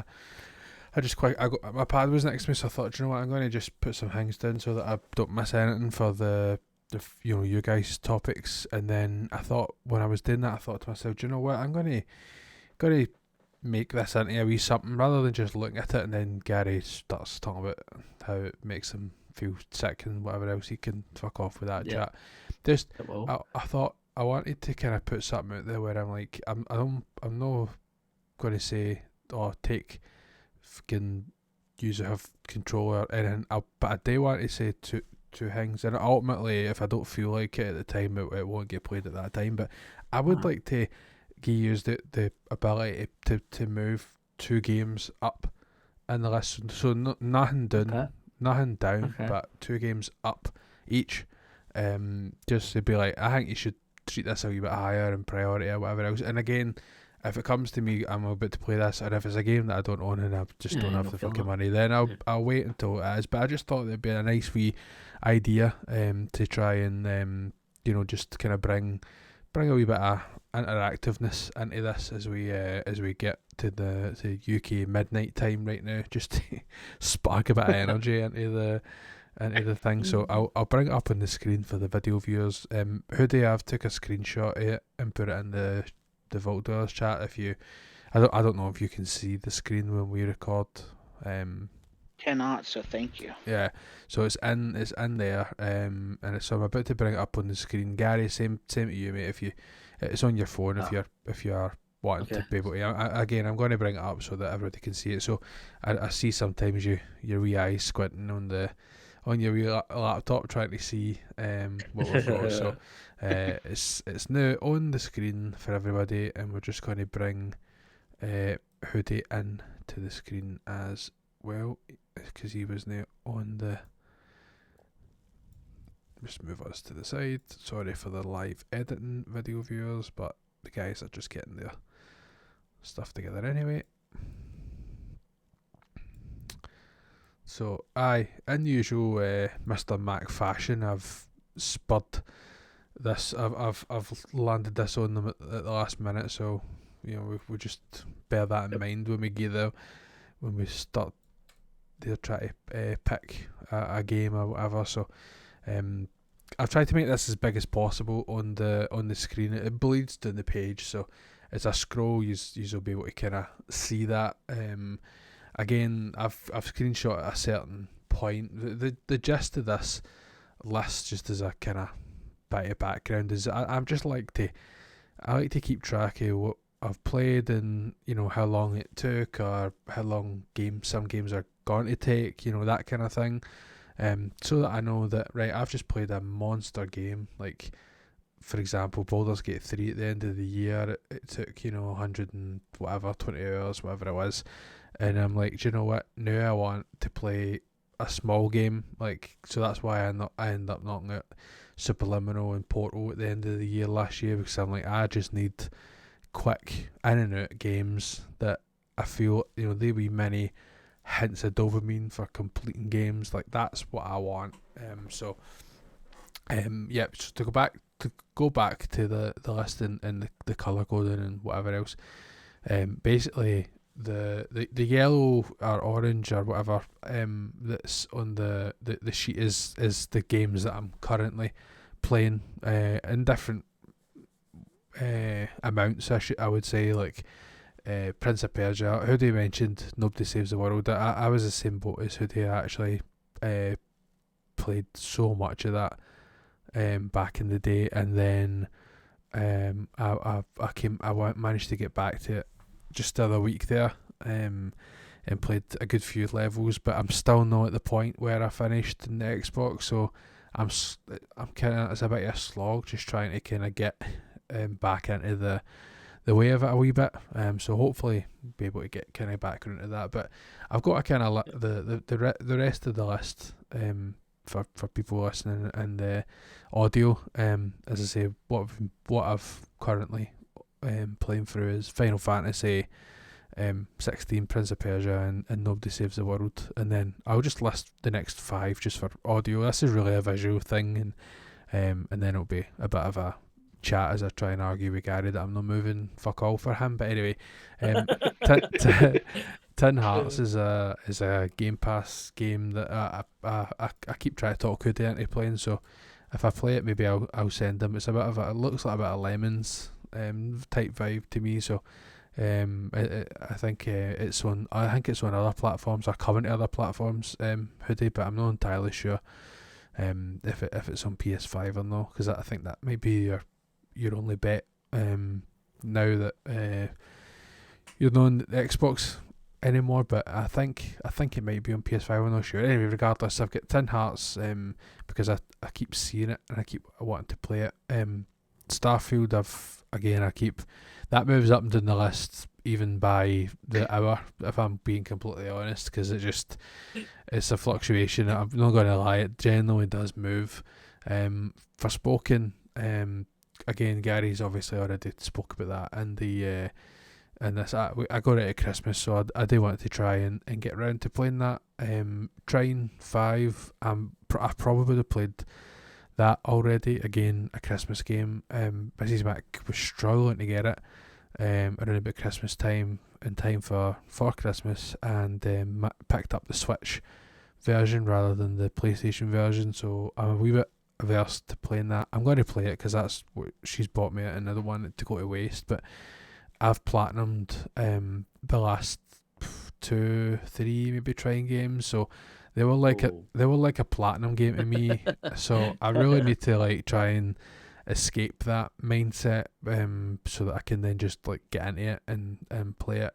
I should say there's a game actually not on this, and it's just because it's sitting up on this list. But she also bought me Pikmin 4, so I do have that to play as well. And it's not on here. And then basically, so the rest of the stuff, as I said, I won't get into it. There's other games there. That's just the kind of 4 or 5 games that are sitting at the top of the list, and then it starts getting into games that I don't own, but some of them anyway, like The Witcher 3. I'd love to play that again, with the PS5 kind of stuff. And then obviously there's some Xbox games in there, or some games much further down that haven't even been released or just on my radar because of the fantasy critic more than anything else. So again, no games that I'm like, I'm going to play every single one of these, because I wouldn't even sleep at night if I was trying to trying to fit all these in. So I've got the order as Gary then Hoodie. So why don't you give me an initial kind of thoughts, Gary? I know your feelings I get towards the list in general, but I think you were actually the main reason why I started doing this again, just because you could feel that I wasn't really getting through games or playing in or doing it, and so you know the way that my it's funny works, it's funny because this wouldn't work for me, because I'm so erratic when I play games. I'm just like, I need to play what I feel. Like, do I feel sports? Do I feel this? Do I feel that? Like, it literally goes in a one for me. But I think you're the opposite. I think sometimes when it's erratic for you, you don't concentrate on one thing, and then before you 100%. know it, you're playing fucking 7 games at once and Yep. not actually playing any of them. Yep. You know, so that's why that was that conversation that we had, and I was like, maybe you should go back to your list because you were fucking laser focused when you were on your list and Yeah. actually like chopping out games Aye. off your list instead of just fucking scatter fucking shooting everything. Yeah. So we went back to this list, but I actually think, you know, as you say, that it looks when you first see it, you're like, fucking hell, like they're up to 97 games in this list. Obviously, that's something we've completed and stuff like that. But you're just like, fucking hell, man. See, when you look at it, it's not that bad. It's not terrible. One game, obviously, just purely for me, would be BioShock. Would be up there. Aye. That's it. One of the games exactly like Final Fantasy VII. You know, I just feel like it's one of the games that everybody talks about. You know, Aye. it's one of the cornerstone games that everybody's like, fucking. You know, played BioShock. Oh, what? I You know. played BioShock. You know I what I mean? certainly had But that. actually, I don't even know how it would even go across nowadays. Like that's my only problem. Aye. 'Cause I've not played BioShocks in a while. Remember, I was playing it last year on stream, and I did really enjoy it. So it's just that's one of the games, like I mentioned earlier, about the fluctuating. That's one of the games that I was like, do you know what? I don't see me.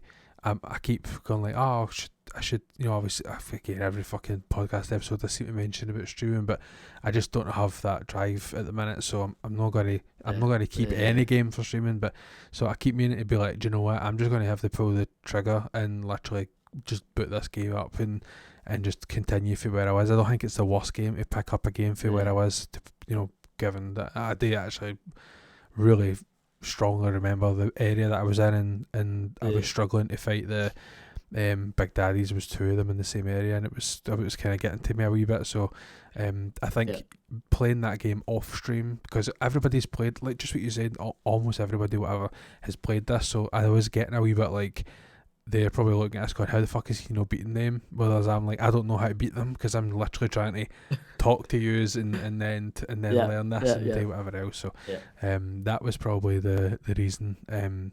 So I could see why you would be saying, no, that's a mover upper. Aye, for me that's certainly a mover upper. Now I'm going to cheat. I'm going to take another 2, right? But one I'm not really. Another 2. Right, so Starfield, I think Starfield is the most fucking Sean looking game I've ever seen in my life. You know, I'm very a Fallout person, like when it comes to like Bethesda, even with Skyrim. No, I didn't enjoy Skyrim. I love Skyrim as well, but I'm just always very a Fallout person. I just probably the vibe of Fallouts and stuff like that, music, etc. But see when I seen Starfield, now it's a game that you fucking couldn't get away from for about a month.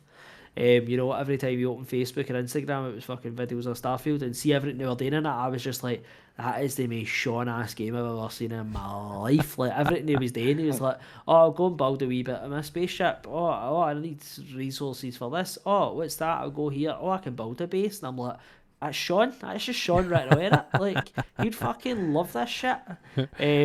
So I'm certainly what I'll do, right, is I'll move BioShock up, but I'll keep Starfield because I feel like that's a waste of a choice, given the fact that it is high up. Aye. On the to-dos. So I'll put BioShock down for your first one, and then if you have a look for the second one, I'll go to Hoodie for so his my other first one would be Witcher 3. Oh, you just take your second one. I've tried. I was going shots each, but I fair play. Oh, sorry. Oh, you blew your load, so I'll move it. So even if you don't play the entire game at Witcher 3 again, the DLCs are fucking worth playing. Like both of them are. That's what I was kind of thinking about. Aye, where would you see it being best placed? On the kind of, obviously I've got Tin Hearts, Starfield. Discount the fact that I've got games because I need to finish these 3 before I touch Tin Hearts. It needs to be away for Starfield and Cyberpunk. That probably underneath them somewhere. Maybe between BioShock and West of the Dead. Maybe somewhere in there. I just feel like they're too similar. The games. So Starfield. we're moving BioShock up as well. That was your other game, wasn't it? That was your first game. I would. And where you I would mean, you say? looking at the games, I would say. See, I don't know if you would want it between Starfield and Forspoken. That's what I maybe thought. maybe on. I go there. Why no? Seems I was like going to say because it's a first-person shooter, it might not go well with Starfield, but I don't know if Starfield's really that would be a good shooter either. So I don't think it's really marketed as that more than no. else anyway. So I okay, think okay. that's a solid place. Do you know what BioShock is? Maybe I gave you right, and maybe it's near a stream game because BioShock is such a environment game. Like Hoodie was saying, there's so much you take away from BioShock where you're just walking into places and you can hear like people talking in the background, or even a lot of the story actually for BioShock is when you pick up the fucking audio files. Aye. And it tells you, the guys literally tell you what's been happening and what went to fuck and whatever else. So Yeah. it's actually maybe a game that I've streamed would be actually even better. As I said, I played them obviously, no talk to everybody, 1 and 2. I played them back to back and fucking loved the games. Yeah. I wasn't into the other one, Infinite, so much. I think it was just merely aesthetic that vibed me really well. Aye. Better the BioShock and BioShock Aye. 2. But aye, that's definitely. As I said with Witcher as well, Witcher, I'm not sure if you want to play the full game again. I've played that game 3 times. Funny enough, the 2 times that I played it to completion, I never played them to completion. I played them right up to the last mission and then just stopped both times.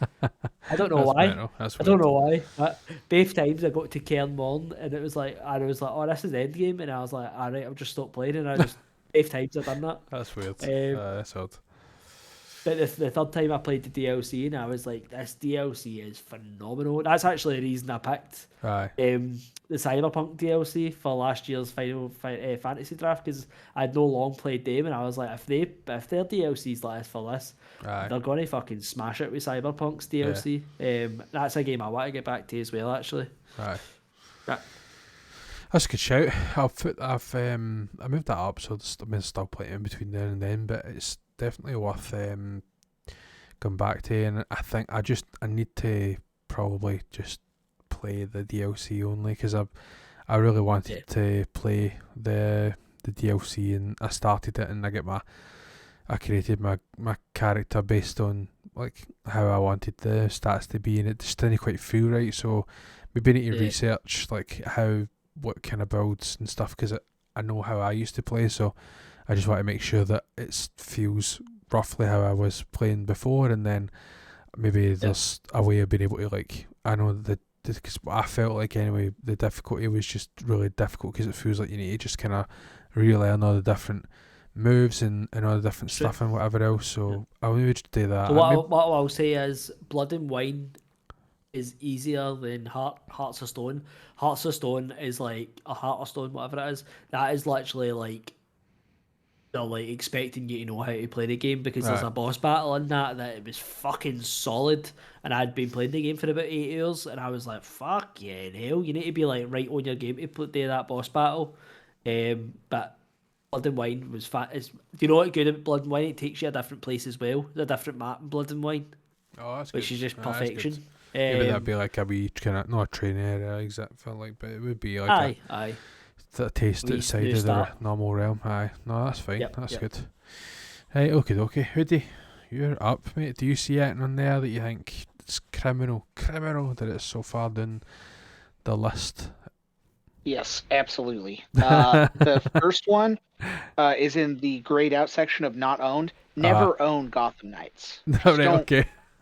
I think you should remove it from the list altogether.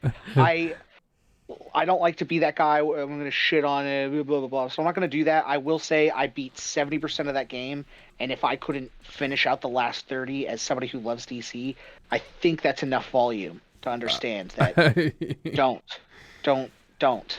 I appreciate the feedback. Hoodie, can I ask you a wee question to that? How do you feel that Gotham Knights got a higher rating than Suicide Squad?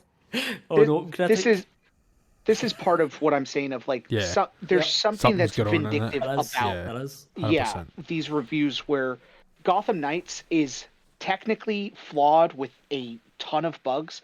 I had one singular bug in Suicide Squad my entire 48 hours. I had the game crash in Gotham Knights 3 times. I have fallen through the earth. My motorcycle has shot up into the sky. The story and the writing is genuinely some of the worst I have ever heard from any medium. It is so bad to a point where I just thought this has to be AI. Like, it has to be.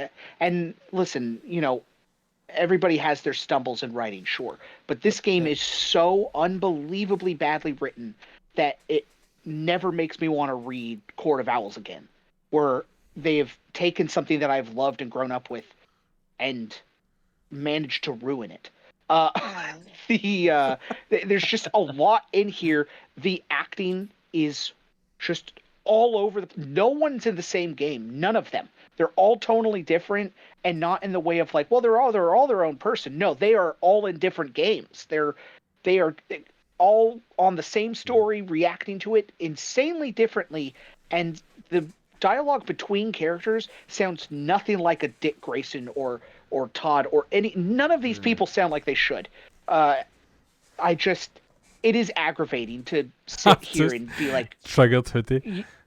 Honestly, the fact that they've shit all over the Suicide Squad, which is top to bottom an impeccable game, truly does make me believe something is wrong with critics, where they have something out against this game. And maybe it is the games of service, maybe they're just blanketing it. But the reviews and how mean people have been, like, they have been so fucking mean and cruel to devs who are probably listening to them and hearing that. Like, we're what we are, but there's platforms that have millions of viewers and they're just bashing this thing to the point of like slandering Kevin Conroy's performance and his moment in that game, which, first of all, he's dead, so he can't defend himself or argue against that, which is just already a cruel fate. But then to put that on the devs is an even crueler reality that I cannot fathom how these people had the nerve, let alone the gut, to fucking say anything that they have said in the way they've said it. It's shameful, and I think critics should be ashamed of themselves. Anyways, you should take off Gotham Knights. In the brighter side of this, Somerville is one of the coolest indie games I've played in a while. I also think it is only about 5 hours, maybe, altogether. So you could like knock that out in a day, even. Yeah, that's a good show. It is beautiful. I love the art style of that. I think the story, without having any words, is still so powerful, where I got to the end and I was like, where I just like let out a sigh of, wow, this was so profoundly moving to me, and I hope it would be to you, but I do think 5 hours is such an easy game to get through and fun and exciting. But yeah, highly recommend Somerville. Where would you see it being moved to? Because it's so short, I'd put it so high. I'd put it at least above Tin Hearts or above Starfield, because you can honestly just do it in one sitting. That I don't think it would be a time sink of any kind that would be like, well, I'll get around to that. So that's where I put Somerville. And then that's actually what I was going to say about BioShock. Sorry, Hoodie. I was going to say that about BioShock as well. I forgot. I was going to say it's like 10 or 12 hours long as well. Yeah. Like, we actually play really the story, because it's just a literal like go to A to B with BioShock. So it's literally 10 to 12 hours. So it's easy to crack through, especially if you're looking for shorter games. Yeah. 'Cause I know that's why you've been holding off for Starfield for so long. Because you're it's just like, I don't want another fucking slog. Aye, that was the big thing. Like, Baldur's Gate was amazing, and whatever. But just I just needed other things, and obviously I'm dumping so many hours into the golf games, whatever. So arguably that's another time thing. But that was been like on and off. Like I only want to play games for half an hour max tonight. So I'm just gonna play a couple of rounds or do some challenges or whatever else. So it's just, I think maybe Starfield could be that game, and it's just you're just chunking away at it, but it just feels like a big thing, a big task to start it. So Yeah. definitely padding it with some other games. I think right now I'm obviously Prince of Persia's almost there. Like I'm nearly finished that. I think I'll probably do the Nobody Saves the World, because then it's another quick game. I think I'm maybe halfway Yeah. through that, so I'll be able to kind of take the two of them out. Because I feel like right now, with Final Fantasy, I'm only maybe 4 or 5 hours in, so I've still got quite a bit to go on that. So it's one of the games that I'm like, right, I need to just dedicate some time into this, but it might end up being that it's like parked for a while because of how much we're playing the farming sim at the minute. It's just maybe these smaller games are going to be the way to go. But anyway, no, that's a good shout. Hoodie, you've plucked up a nice one out there for with Somerville. Did you see anything else? Your second one? I have two more. One of them has an asterisk. I technically have three more, but I'm not going to do that. So the second one, go. Portal 2 is my second one. Portal 2 is the only game I consider perfect, where I'm like, there's nothing wrong with this game. Like, the writing is incredible, the humor in it is incredible, the gameplay and puzzle mechanics, incredible. There's just nothing wrong with the game. But also, if you haven't, you and Gary playing through this game in the co-op mode afterwards, after you've beaten the main story, would be an awesome what we've been playing at some point for like a mini review. That would be quite funny. But yeah, like Portal 2 is about, I think it's like 8 or 9 hours. Also a very short game. Yeah. But it genuinely is like, oh shit, this is what a flawless game looks like. If like maybe this and Tetris are the only two that I'm like, there's nothing wrong with these games. Like I can't think of anything. So yeah, Portal 2. I'm with Gary. I think Starfield's gonna be your jam and toast or whatever. But like if you're not going to put the 100 hours in right away, Portal 2 I would put above Starfield, below Somerville, because I think Somerville is just, again, quick and great. So you can do both of those pretty easily. The third one is, have you played Dead Space? I have played half of Dead Space. Okay. And I get quite anxious when I was playing it, so I feel like I owe it to myself to go back to it. And the remake seems like the perfect idea to jump into it. I mean, yeah, we all know how much I loved the remake. So, like, if you're gonna jump back in for the remake, I'd keep that right where it is. I think that's a great spot. Yeah, that's a game that, what was it? Maybe 12, 13 hours, I think it was for me to beat it. Mm-hmm. It was really great, though. Great game. But yeah, I think that, there's good choices here. You've got an amazing list. Like, even the games that either of us didn't pick, of like BioShock Infinite is one that I'm like, fuck, man, that game's also great. But like right underneath it, Control's incredible. I love that game. It's something I don't know why I keep I don't. It's one of the things that I see it and I go, I need to play that, but I don't want to say I don't have the drive to play it, because I do. It's always like, right, I'll get to it. I'll get, the way that I'll get to it. Yeah, and that's why it's like sitting down there, because it's like other things have just been started before. Like Ratchet and Clank, I think it's my biggest bugbear. Like I started that, and I think I started it and I was trying to play it while I was on party chat, and I just wasn't getting all the wee Ratchet and Clanky jokes. I wasn't getting the humour and the stuff that was coming along with that. So that, I feel like that's like one that I'm like, I'm not itching, I'm not choking to play that, but at the same time I'm like, I do want to play that. I do want to get into that. It's so much fun. Yeah. It's a great time. Also insanely easy platinum. But like 12 hours for that one, not bad. Yeah. The Quantum Break, the one that says Ben said next to it, he's right. Quantum Break's really fun. He does. He said that to me one night because he was playing something, and he was like, "Oh, it's in the same buys that you should play it." And I'm like, "All right." I says, "I'm adding it to my list." I said, "I'm writing after it." Ben said, so that I remember that it was you that told me.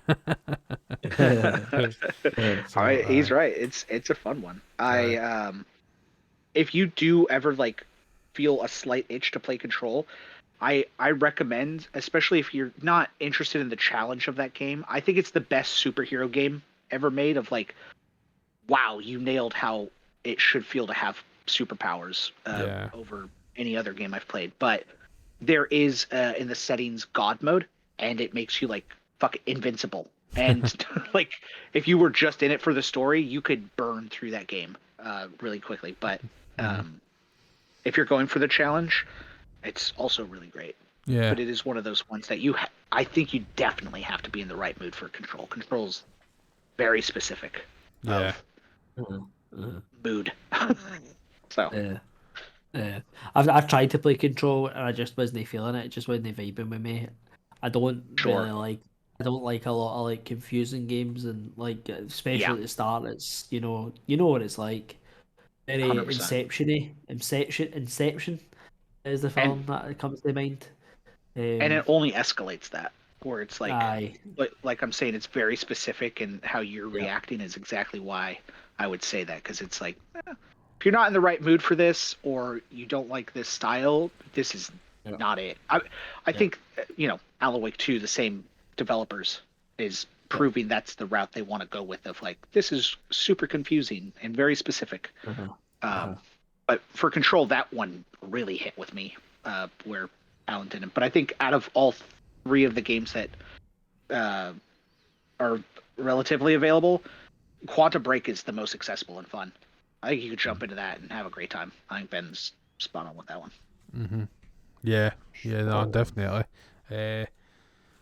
Gary, you got any closing ones? The closing one is, as soon as Farming Simulator goes, this all goes to fuck, because Helldivers will just go straight to the top. Aye. Oh my god, yeah. Nah, 100%. I wasn't gonna say Helldivers, because you know what? I know you're never gonna stop. You just won't. Yep. It's too good. Yeah. Once you get in a crew with me and Ben or Matt and Phil, like, it's over. Play with Carl. Holy shit. Oh my god, I can imagine. You remember your story of like Far Cry? Take that 10 times 10. Aye, I can. It's funny because I remember actually watching the Helldivers 2 trailer by Sean, and we were watching it, and I just stopped. I went, imagine playing this game with fucking Hoodie, man. It's gonna be absolute carnage. Yeah, you have no fucking clue, man. It's great. I can't wait to play with you guys. When we get it, that'll be good fun. Yeah. Be good fun. And all that, so I think, what is that? What's Juicing? It's like a platform. It's like if you look it up, it's more like a climbing kind of game. Like you see what I mean. It's more a kind of platformer type game where you're just kind of climbing these and scaling these mountains. But the art style looks really good.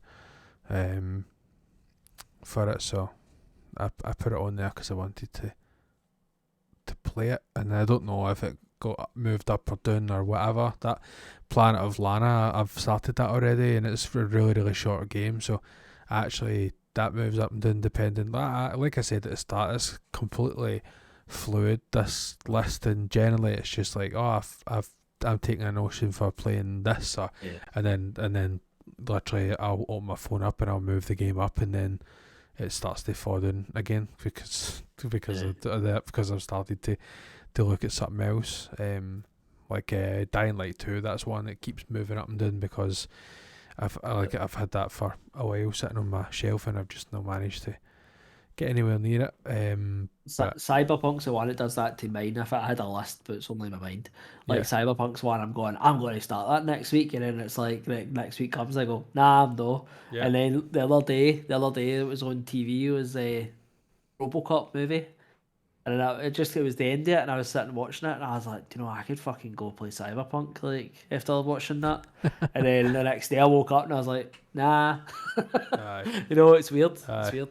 No, listen, thanks again for making this topic. Actually, it was actually quite good, just to talk through like some of the stuff, and I don't think it's egregious the amount there. Again, like I said, it's not like I'm going to be like, this is what I need to play these games or whatever. It's just memory is the way it is, and I like to see and have an idea of what's coming next and what I want to be playing, and sometimes it does feel like, oh my god, I've been playing these same games for ages, because like Gary, I don't really have the biggest amount of time, just purely because I'm on screens and just whatever else all day. So it just comes to, coming home, making dinner, and time, sit down and get caught up with Jillian or whatever, and we're watching TV shows and whatever else, and you try and combine. Some games work where you can like get the Steam Deck out and play a few games or chip away at a couple of things, but ultimately you can't really fit in like a game that's going to take a lot of concentration. Even on a Sunday, by the time you've done the shopping and whatever else, you've only really got like 3-4 hours, so it's this is where it's going to be probably pretty good for fitting in like a Somerville or some Porto or whatever else. So we'll see what happens. Like I said, it is fluid. I'll try not to move the games. I've put it in bold, sorry, the games that use have touted, to try and make sure that I don't move them too much. But if I take the notion and they're coming up, then I'll get them played at the times, and hopefully I'll be able to feed back on what we've been playing and give you guys a nod. Anything else for anybody, for anything else before we wrap up the show? Do you see you going back to Final Fantasy? I honestly like the art style, the story, the setting. Like, it is really, really good. It's just that when Prince of Persia came out, I'm like, I really want to play that right now. Like, that is what I want to play right now. So I've been playing it, and I can like see the ending. Like, I've like a couple of chapters left to go. I think anyway, and I've got like all my things unlocked, and I'm fucking kicking ass now. Like, it's definitely like gearing up towards the end game. My health bar's fucking massive now and whatever else. So once that's done, like the difference between playing like Nobody Saves the World and Final Fantasy is Final Fantasy's not a game that you put on when I'm half watching Young Sheldon with Jillian on a Sunday. Like, that's what Nobody Saves the World is for. Sitting remote access the PlayStation upstairs and just chip away at a level or whatever else. That's the reason why I was wanting to go down before I go back to Final Fantasy. But I was really enjoying, even with the cutscenes. They're not overly egregious. I was genuinely interested in the setup, and again the setting. It's very much gives me feelings and vibes of like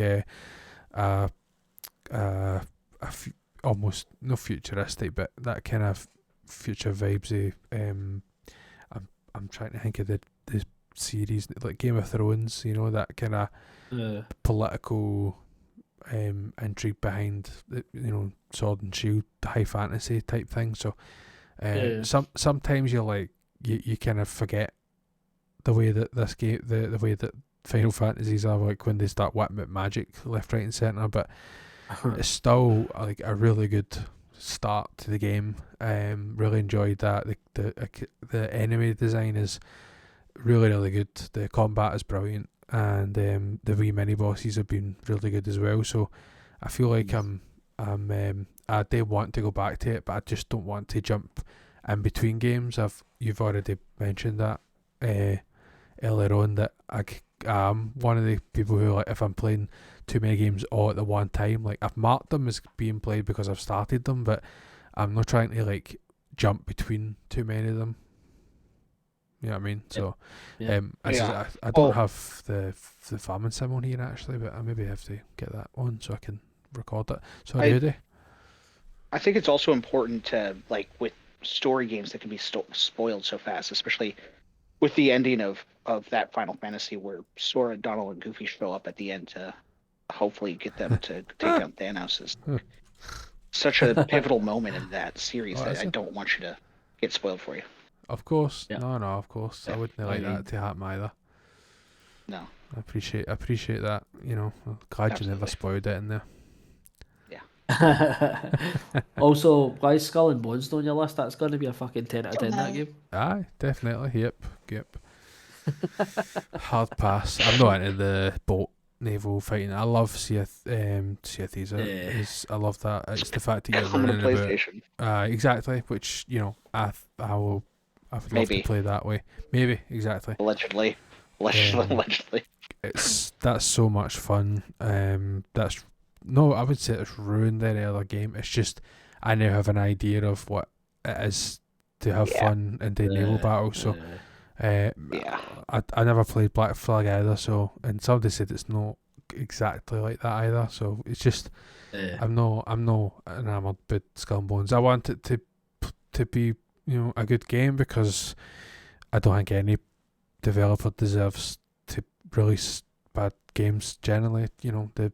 People worked hard on these things, so hopefully it comes out in what is it? Sorry, now, but hopefully it's I've seen the reviews as well. There's 2 unscored being added to the Open Critic list, so hopefully there should be some scores coming out after the weekend, and it comes out and it's a good game, and Ubisoft don't take a tanking and they can move that money into something else that nobody needs that kind of energy. Avatar 2. Going Quackers remaster. Yeah, 100%. 100%. Come on, Ubi. You have that IP. Use it. Don't let it sleep. Yeah, don't let it go to waste. Right, okay. Wrap 'em up time. Listen, that was another great episode. As I said, we went a wee bit long on the what have we been playing, but it's because we missed each other. We haven't seen each other for ages, and plus we'll talk about Spider-Man for about an hour, so that's what it is. We just we hopefully like I said earlier on, we'll be able to get some other guests in and get some other topics as we get into March. This has been our February episode. Plans for the future is, like I said, I'm hoping that we can just keep ticking on and getting one episode out a month. It's a nice routine that we're in, nice to try and fit that in. It's not always the easiest, obviously, for scheduling and whatever else, but it would be nice to just kind of keep that up and keep everybody up to date with what we've been up to. Thanks again, anybody who's listening. It is very much appreciated. We get all the feedback individually, or when you are liking the posts that when we share the episodes and stuff. It all means a lot to us. We do this. A lot of this is just a nice fun Friday night for us to get caught up and record some good episodes. So I really appreciate that. I'm sure the rest of the guys do as well, and it's been fun getting back to topics, and we'll get this uploaded fairly soon. So until next time, for me, take care. Here's a high five. Boom, just went back in time, gave you another high five. 2 high fives. You bet. Thanks again for listening to another episode of the Vault Dwellers Podcast. You can keep up with Gary Moore at Gary Moore's Art over on Instagram. Keep up with myself, Twitter, on Twitch at MrMac92, and you can't keep up with Hoodie at The Penny Marvels over on Instagram. A very special shout out to Al the Predator Tribesman for creating the intro and outro music. Thanks again for listening. Take care. Bye.